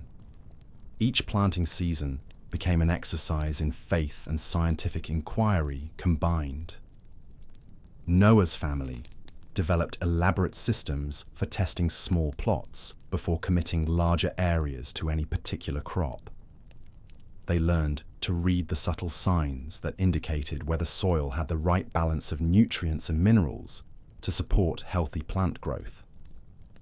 They discovered that some areas that looked promising on the surface were actually underlaid with layers of clay or sand that prevented proper root development, while other regions that appeared unpromising at first proved to be ideal for certain specialized crops. The development of new agricultural techniques was accelerated by the abundance of labor available within the growing family. As children were born and matured in the post-flood world, they brought fresh eyes and innovative thinking to the challenges of working this transformed earth. Young minds that had never known the old ways of doing things were often more open to experimenting with new approaches that their elders might have dismissed as impractical or impossible. The children also served as bridges between the human and animal communities that were establishing themselves across the landscape. Having grown up hearing stories about the harmony that had existed aboard the Ark, they approached wildlife with a combination of respect and familiarity that often produced remarkable results. Young shepherds discovered that they could communicate with their flocks in ways that seemed almost supernatural to older generations. Children working in the fields found that they could predict animal behavior and even influence it through patient observation and gentle interaction. This enhanced connection between humans and animals proved invaluable as Noah's family worked to establish sustainable relationships with the wildlife that was spreading across the renewed earth. They learned which animals could be safely approached and which required careful avoidance. They discovered which species were likely to raid their crops and which could actually help protect their plantings from more destructive pests. They developed techniques for encouraging beneficial animals to remain near their settlements, while discouraging those that posed threats to their safety or livelihood. The gradual establishment of trade relationships between different family groups, as they spread across the landscape, marked another crucial development in the rebuilding of human civilization. Each region where Noah's descendants settled developed its own specialties based on the unique resources and conditions of that location. Those who remained near the mountains, where the Ark had come to rest, became skilled at working with stone and metals, taking advantage of the mineral deposits that had been exposed by the flood's geological disruptions. Families that ventured toward river valleys developed expertise in irrigation and water management, learning to harness the power of flowing water for both transportation and agriculture. Those who chose coastal regions discovered the arts of fishing and salt production, developing techniques for preserving food that could be traded with inland communities. The diversity of environments created by the flood's reshaping of the Earth's surface encouraged this specialization, as different regions offered different opportunities and challenges. The exchange of goods between these scattered communities required the development of new forms of transportation and communication. Roads had to be carved through landscapes that bore no resemblance to the familiar paths of the pre-flood world. Rivers that had once been navigable were now choked with debris or flowing in entirely new channels. Mountain passes that had once provided access between valleys were now blocked by landslides or opened where none had existed before. The descendants of Noah became explorers by necessity, mapping this transformed world as they searched for routes that would allow them to maintain contact with their scattered relatives. They developed new techniques for navigation in a world where familiar landmarks no longer existed, and where the very stars seemed to follow slightly different patterns across the sky. The magnetic fields of the Earth had been disrupted by the massive geological upheavals of the flood, requiring new methods for determining direction and maintaining course during long journeys. These expeditions of exploration and trade served purposes that went far beyond mere commerce. They were the threads that held together the fabric of human community in a world where physical distances threatened to create cultural and spiritual isolation. When trading parties arrived at distant settlements, they brought not just goods, but news, stories, and reminders of the shared heritage that bound all of Noah's descendants together. The oral traditions that developed during these early years of rebuilding became the foundation for all subsequent human culture and learning. Every community preserved its own versions of the flood narrative, each adding details and interpretations that reflected the unique experiences and perspectives of that particular group. But beneath the variations lay a common core of memory that kept alive the essential truths about divine judgment and mercy, about the consequences of moral corruption, and the possibility of spiritual renewal. The storytellers who emerged in these scattered communities became some of the most important figures in post-flood society. They were more than entertainers. They were the guardians of collective memory, the keepers of wisdom that transcended the immediate concerns of daily survival. In the evenings, when the work of farming and building was done, families would gather around fires to listen as these skilled narrators wove together the threads of past and present, helping each new generation understand their place in the great story of human redemption and restoration. The religious practices that developed in the post-flood world reflected both the unity and diversity of Noah's expanding family. All communities maintained the basic forms of worship that Noah had established with his first altar after leaving the ark. The offering of sacrifices, the observance of holy days, the recitation of prayers and blessings, these elements remained constant across all the scattered settlements. But each community also developed its own particular emphases and traditions, influenced by their unique circumstances and the specific challenges they faced in their particular environment. Mountain communities, for example, often emphasize the themes of divine strength and protection, seeing in the towering peaks around them reminders of God's power to preserve his people through the storms of life. Valley settlements frequently focused on themes of fertility and abundance, grateful for the rich soil that supported their crops and the flowing water that sustained their lives. Coastal communities developed rituals that acknowledged both the blessing and the terror of the sea, remembering how the waters had once brought judgment, but now provided sustenance and opportunities for exploration. These variations in religious practice were not seen as contradictions or departures from true faith, but as different facets of a single divine truth that was too vast and complex to be fully contained within any single tradition. The God who had saved Noah and his family was understood to be the same deity who now blessed different communities in different ways, adapting his care to the specific needs and circumstances of each group while maintaining his fundamental character of justice, mercy, and love. The development of law and governance in the post-flood world followed similar patterns of unity within diversity. All communities acknowledged the basic moral principles that Noah had learned through his direct relationship with God: the sanctity of life, the importance of justice, the obligation to care for the weak and vulnerable, the necessity of maintaining right relationships with both the divine and the natural world. But the specific ways these principles were implemented varied significantly based on local conditions and cultural developments. Some communities developed elaborate legal codes that attempted to address every possible situation and conflict that might arise. Others preferred simpler systems that emphasized general principles and relied on the wisdom of respected elders to apply these principles to specific cases. The size and composition of different settlements also influenced their governmental structures, with larger communities requiring more formal institutions, while smaller groups could function effectively through informal consensus and cooperation. The challenges of maintaining justice and order became more complex as the population grew and communities became more prosperous.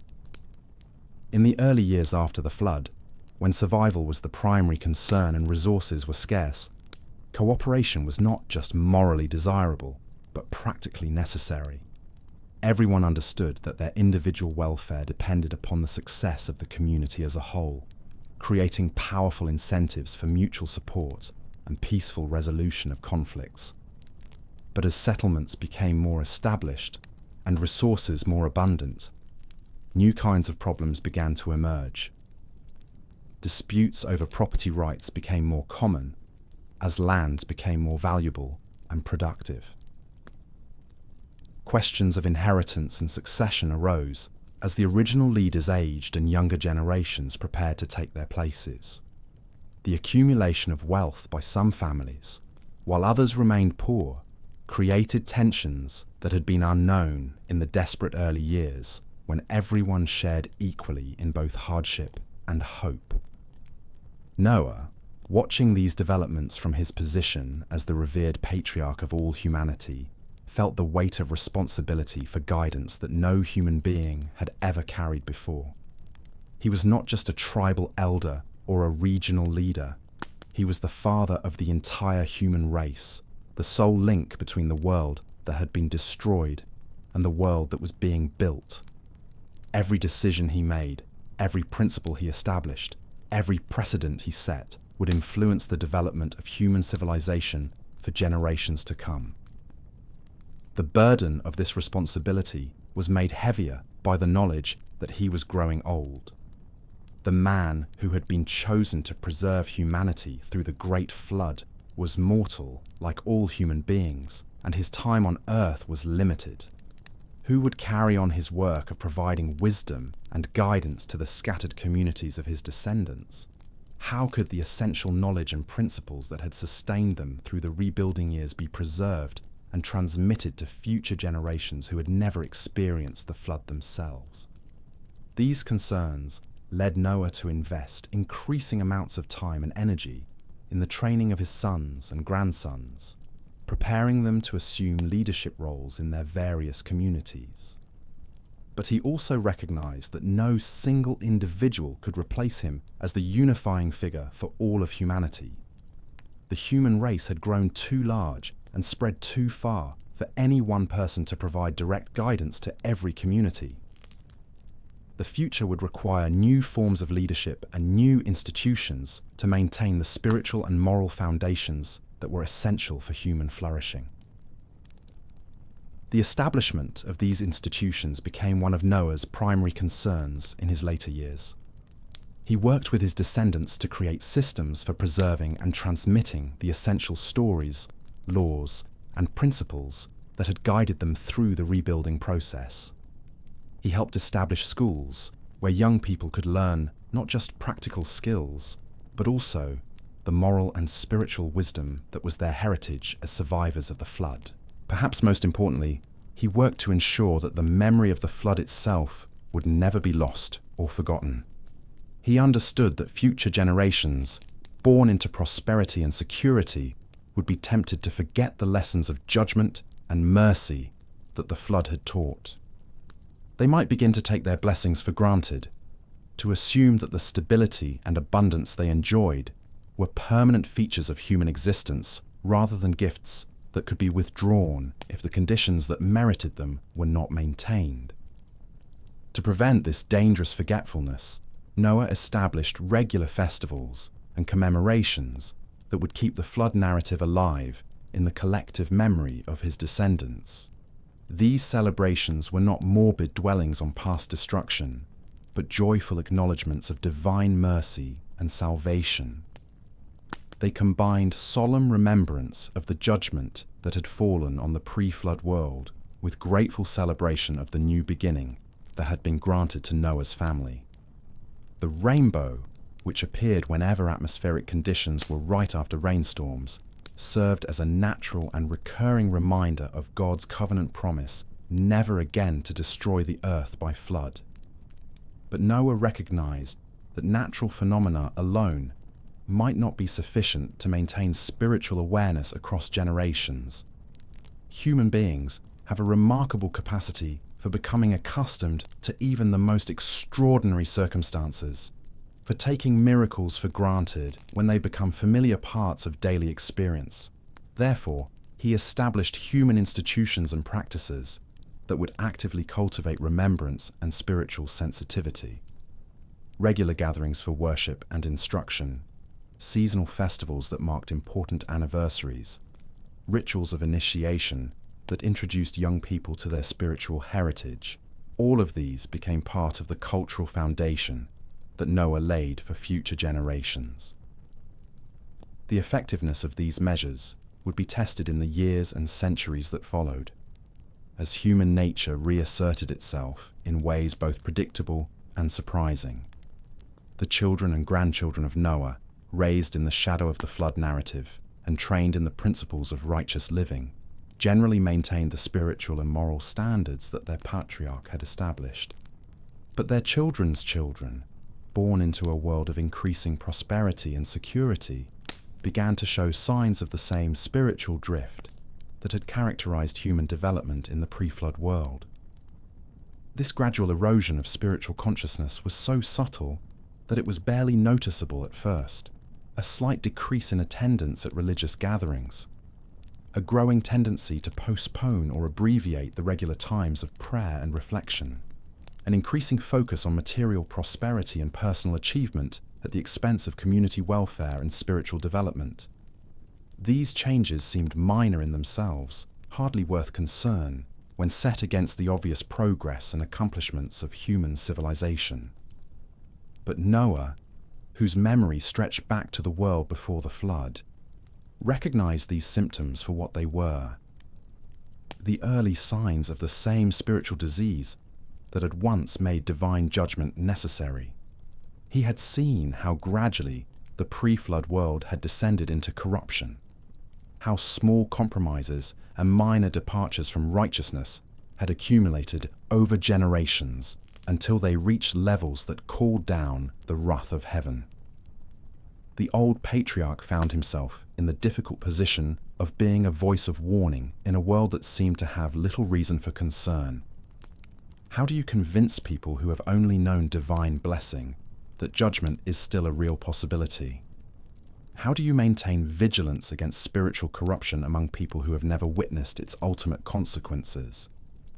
How do you preserve the memory of destruction in a world that has only experienced renewal and restoration? These questions would continue to challenge Noah's descendants long after the patriarch himself had passed from the scene. The tension between remembrance and forgetfulness, between gratitude and presumption, between humility and pride, would become one of the defining characteristics of human civilization in the post-flood world. Each generation would face the choice of honoring the lessons of the past or ignoring them in pursuit of immediate desires and ambitions. As the gentle rhythm of your breathing slows and deepens, carrying you toward the peaceful shores of sleep, let these ancient truths settle into the quiet places of your heart. The story of Noah and the flood is not merely a tale from the distant past, but a living parable that speaks to every human soul about the consequences of our choices and the persistence of divine love, even in the face of human failure. In the silence of the night, when the noise and distractions of the modern world fade away, we can almost hear the echoes of that ancient world: the sound of rain on the ark's roof, the gentle lapping of waves against its hull, the quiet conversations of a family learning to trust in divine providence through the darkest and most uncertain time in human history. Their faith, tested by isolation and uncertainty, proved strong enough to carry them through to morning. Their hope, anchored not in human wisdom but in divine promise, sustained them until the dove returned with its olive branch and the rainbow appeared in the clearing sky. Rest now in the knowledge that the same God who remembered Noah in the midst of the flood continues to watch over all who trust in his care. Let the peace that settled over the earth when the waters finally receded settle also over your spirit, bringing comfort to your heart and rest to your weary soul. The storms of life may rage around us, but there is always an ark of divine protection for those who seek it. Always a rainbow of promise waiting to appear when the clouds begin to clear. Sweet dreams, dear friend, and may your sleep be as peaceful as the calm that followed the great flood, as restorative as the earth that emerged from beneath the waters, as hopeful as the new beginning that dawned when Noah's family stepped once more onto solid ground and felt the sun upon their faces in a world washed clean and ready for renewal. The land itself bore the scars of cataclysm. Valleys that had once been gentle were now carved deep and raw, their slopes marred by gouges where water had torn away centuries of soil and stone. Trees, uprooted and carried miles from their origin, lay strewn in tangled heaps like the bones of giants. Great boulders rested at odd angles, as though dropped carelessly by some unseen hand. Even the birds, those few brave enough to return, sounded different here, their calls hesitant, almost mournful, echoing against cliffs that had never before known their voices. Noah paused often, eyes scanning the horizon with a blend of awe and sorrow. To his right, a hill had been sheared in half, its interior exposed like the cross-section of a wound. Rich layers of earth and ancient stone told stories of millennia, now revealed and left vulnerable to the elements. To his left, a river that had never existed in his memory cut violently through the plain, its waters frothing and turbulent as they sought a new path to the sea. "Father," Shem said quietly behind him, his voice carrying in the oppressive silence, "will it always look like this?" Noah did not answer at once. He set his staff against a boulder slick with moss and ran his palm across its surface. The stone was cold, unyielding, but alive in its own way, saturated with the memory of floodwaters that had scoured the world clean. "No," he said finally, his words soft but sure. "The earth will heal, but it will carry the memory of its cleansing for generations." They pressed on. The ground beneath their feet was treacherous, soft in some places where silt had settled in deceptive layers, hard as iron where waters had compacted the soil. Ham slipped more than once, catching himself on tree trunks or the outstretched hands of his brothers. The women picked their way carefully, skirts hitched high, eyes wary of hidden crevices and sudden drops. In a shallow depression, they found the remains of a village, or what had once been a village, now only broken timbers and shards of pottery embedded in the mud. Noah's wife knelt, fingers tracing the faint pattern of a cracked vessel half buried in silt. She lifted it carefully, turning it over in her hands, as if the simple act of touch could call forth the lives that had been lost here. "This was someone's home," she whispered, her voice catching. "Children must have laughed here. Families must have shared their bread in peace." Noah crouched beside her, his shadow falling long across the wreckage. "And now their stories are dust, but their memory will live in us, as a warning and as a prayer." Farther on, they came upon the carcass of a great beast, half buried where it had been caught in retreating waters. Its massive ribs jutted from the earth like the skeletal remains of an ancient shipwreck. Birds had already begun their work, and the air was thick with the smell of decay.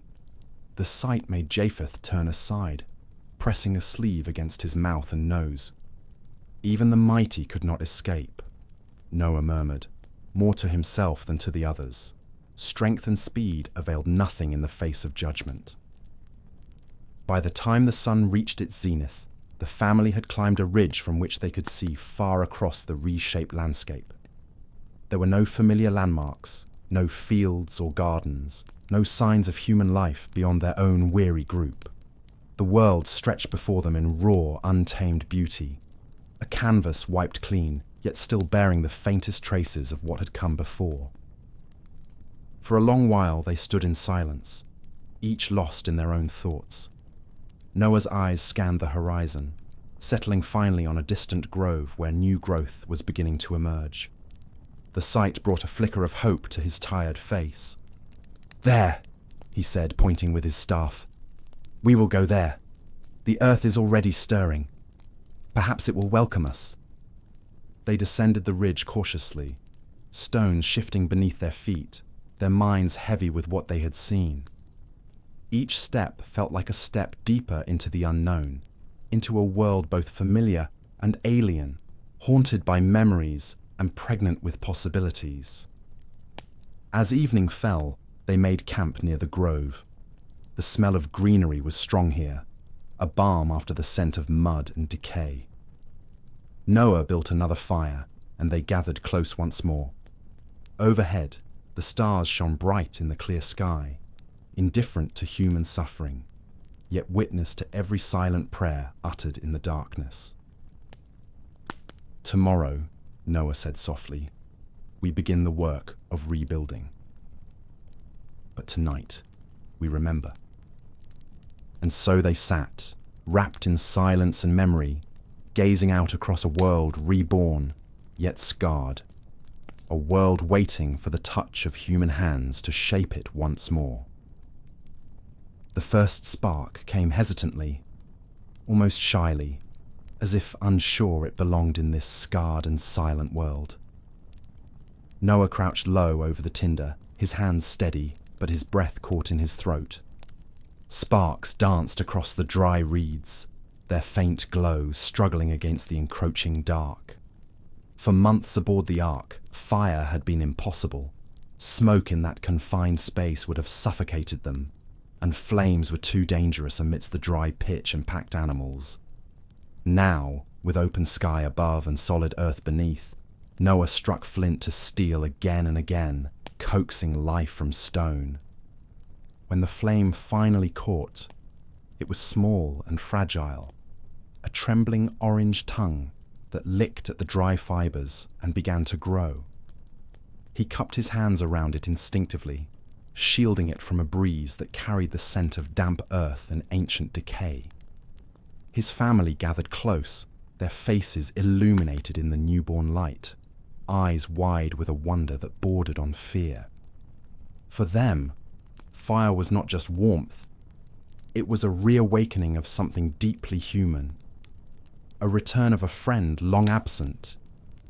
"It lives," Shem whispered, his voice barely audible. "Yes," Noah said softly, feeding the fledgling flame with careful hands. "And we must tend it well. Fire is both gift and danger. It warms, but it consumes. It comforts, but it destroys. It is like the Creator's judgment, and like His mercy." The fire crackled louder now, gaining strength, its glow reflecting in their eyes like twin suns reborn. They placed larger sticks across the growing blaze, each one catching and sending up tiny spirals of smoke that curled into the star-speckled night. The scent of burning wood mingled with the cool air, and for the first time in many nights, there was no scent of damp animal fur or stale ark air. Only the clean, sharp aroma of fire reclaiming its place in the world. As the flames grew, so did their courage. Japheth stretched out his hands cautiously toward the warmth, as if testing whether this was truly safe, truly real. Ham sat cross-legged, staring intently at the flickering light that danced across his hands and face, his thoughts unreadable. Noah's wife unwrapped a small bundle she had carried since they disembarked, dried herbs gathered from their first cautious explorations. She tossed a few sprigs into the fire. They sizzled, releasing a sweet, pungent aroma that filled the air with a sense of homecoming. "This," she murmured, "is what we were missing. This is life." Noah looked around at his family, their faces etched with exhaustion, with grief, yet now softened by the firelight. He thought of the long months aboard the ark, the endless sound of rain, the pitch darkness pierced only by oil lamps sputtering in damp air. Here, under a vast and starry sky, fire was no longer dangerous. It was liberation. They began to speak in hushed tones, words flowing hesitantly at first, then more freely as the warmth loosened stiff muscles and quieted anxious hearts. Stories of the old world tumbled forth, of markets bustling with colour and sound, of vineyards heavy with grapes, of children's laughter echoing in sunlit streets. Each memory was a small offering to the flame, a way of keeping the past alive even as they faced an unknowable future. As the fire burned brighter, Noah took a branch from the edge of the blaze and held it aloft. The flames leapt up its length, transforming it into a torch that cast long, dancing shadows across the clearing. He turned slowly, letting the light fall on the faces of his children, his grandchildren, his wife. "This fire is not just for warmth," he said, his voice steady and deep. "It is a reminder that even after judgment, there is light. That even in a world washed clean, there must be care to keep destruction at bay. This fire will teach our children how to cook their bread, how to harden their tools, how to hold back the night. But they must also learn never to let it consume them." They nodded solemnly. The flames reflected in their eyes seemed to dance in agreement, whispering promises of warmth and warnings of destruction all at once. Noah set the torch upright in the ground, its light standing sentinel against the dark. Around it, his family curled closer to the main fire, pulling their cloaks tight against the chill. The crackle of burning wood became a comforting rhythm, like a heartbeat steadying after panic. Later, as sleep began to claim the younger ones, Noah sat awake, staring into the embers. Sparks flared and faded, like tiny stars being born and dying in rapid succession. He remembered the fires of the old world, some that had warmed hearths, others that had burned cities to the ground. He remembered sacrifices offered on altars, smoke rising like prayers to heaven. He wondered what kind of fires his descendants would tend in this reborn world. "Lord," he murmured into the night, "let their fires be pure. Let their hearts remain vigilant. Let them not forget what it cost to come this far." The wind carried his words away, and the flames hissed softly in response, as if acknowledging his prayer. When he finally lay down to rest, the fire continued to burn, a fragile but steadfast guardian against the darkness. Its light fell upon the faces of his sleeping family, and for the first time since the ark, Noah felt a sense of peace. Tenuous, delicate, but real. Tomorrow would bring new challenges, shelter to build, fields to clear, a world to reclaim from silence. But tonight, they had fire. And with fire, they had hope. The first signs of life came quietly, almost timidly, as though the earth itself was testing its courage after months of submersion and silence. It began with a single green shoot, a fragile spear of hope pushing up through silt-darkened soil near the edge of the family's encampment. Shem saw it first one misty morning, kneeling in the wet grass to inspect what he thought was a stubborn weed. But as his fingers brushed the tender stalk, he froze, breath caught in his throat. "Father," he called softly, not daring to raise his voice lest the sound frighten this delicate miracle away. Noah came to his side, his heavy steps slowing as he saw what had drawn his son's attention. Together they crouched over the tiny sprout, its pale green leaves unfurling like cautious hands reaching for the light. Noah's weathered face softened, and a slow, reverent smile spread across his lips. "It begins," he murmured. "The earth remembers how to live." Word spread quickly through the family, and soon they all gathered in a quiet circle around this humble sign of renewal. The women pressed hands over their mouths, tears welling in their eyes. The children, grandchildren who had known nothing but the dark interior of the ark and the raw, unsettled wilderness beyond it, stared in wide-eyed wonder. "It's so small," Japheth said, voice hushed with awe. "But it looks brave." Noah nodded. "All beginnings are small, my son. The mightiest oak begins with a seed no bigger than your fingernail. What matters is that it grows." Over the coming days, more shoots appeared, dotting the scarred landscape like emerald stars scattered across a canvas of ash and mud. Some emerged in neat rows where Noah's family had scattered seeds weeks earlier, praying over each handful as it sank into the uncertain soil. Others sprang up wild and unexpected, the offspring of plants from the drowned world whose seeds had survived in the silt. Each new sprout was greeted with a reverence that bordered on worship. The family tended them carefully, clearing away debris, guarding against curious animals, and watering them from the streams that now carved fresh paths through the land. The work was hard, their hands blistered and cracked, but it was joyful in a way that felt unfamiliar after so much loss. Noah's wife sang as she worked, her voice soft and lilting, carrying across the fields like a lullaby to the earth itself.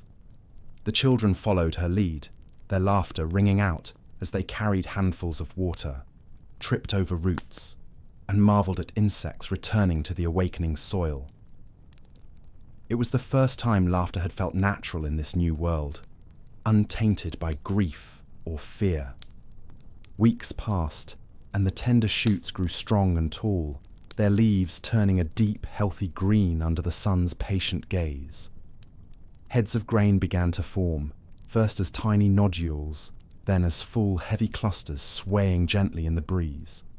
Noah ran his hands over them with infinite care, feeling the rough texture of the husks and the subtle promise hidden within. "Do you see?" he said to his sons. "The earth does not hold a grudge. Though it drank the blood of the wicked, though it bore the weight of judgment, it yields its strength to us still. This is mercy." At last came the day of harvest. The air was crisp and cool, scented with earth and ripening grain. The family gathered in the field at dawn, baskets slung over shoulders, sickles in hand. But before a single stalk was cut, Noah called them to stillness. "We will not touch a single ear," he said, "until we give thanks." He raised his hands to the sky, his voice lifting in a prayer that carried across the silent fields. "Lord of heaven and earth, we, the remnant of your creation, stand upon the ground you have cleansed. You have given seed to the sower and bread to the eater. You have turned judgment into mercy, sorrow into hope. Accept this first harvest as a humble offering of our gratitude." His family echoed his amen, voices breaking with emotion. Then they began, each movement deliberate, almost ceremonial. Sickles swept through the stalks with a rhythmic whisper, baskets filled with the golden bounty, and smiles bloomed across tired faces. For the children, this was more than work. It was play. They ran between the rows, arms outstretched to feel the brushing of grain against their skin, their laughter carried by the wind. Shem and Japheth shared a rare moment of mirth, tossing stray sheaves at one another, like boys unburdened by memory. Even Ham, whose eyes often lingered on the horizon as though seeking something lost, smiled as he worked. By midday, their baskets overflowed. Noah's wife prepared the first meal from the harvest, a simple bread baked over coals, its aroma rich and warm, weaving through the air like a promise kept. When they sat to eat, Noah broke the bread with care, passing pieces to each member of the family. "This," he said, holding his portion aloft, "is the fruit of obedience. May we never forget who gives the increase." They ate in silence at first, the only sounds the crackle of fire and the soft sighs of contentment. Then, as if a dam had burst, conversation and laughter flowed freely. The children licked crumbs from their fingers, their eyes bright with the innocence of those who had never seen the world's cruelty firsthand. As the sun set, casting long golden rays across the harvested field, Noah stood alone for a moment, gazing out over the stubble. His heart was heavy with memory, yet light with hope. The earth had yielded its first fruits, and with them, a quiet assurance. Life, though battered, had taken root once more. He knelt in the soil, pressing his palm into its rough texture. "May we be as faithful as this ground, Lord," he whispered. "May we yield good fruit in our season." The wind rustled the remaining stalks as if in response, and overhead a hawk cried, a lone, wild sound in a world beginning to sing again.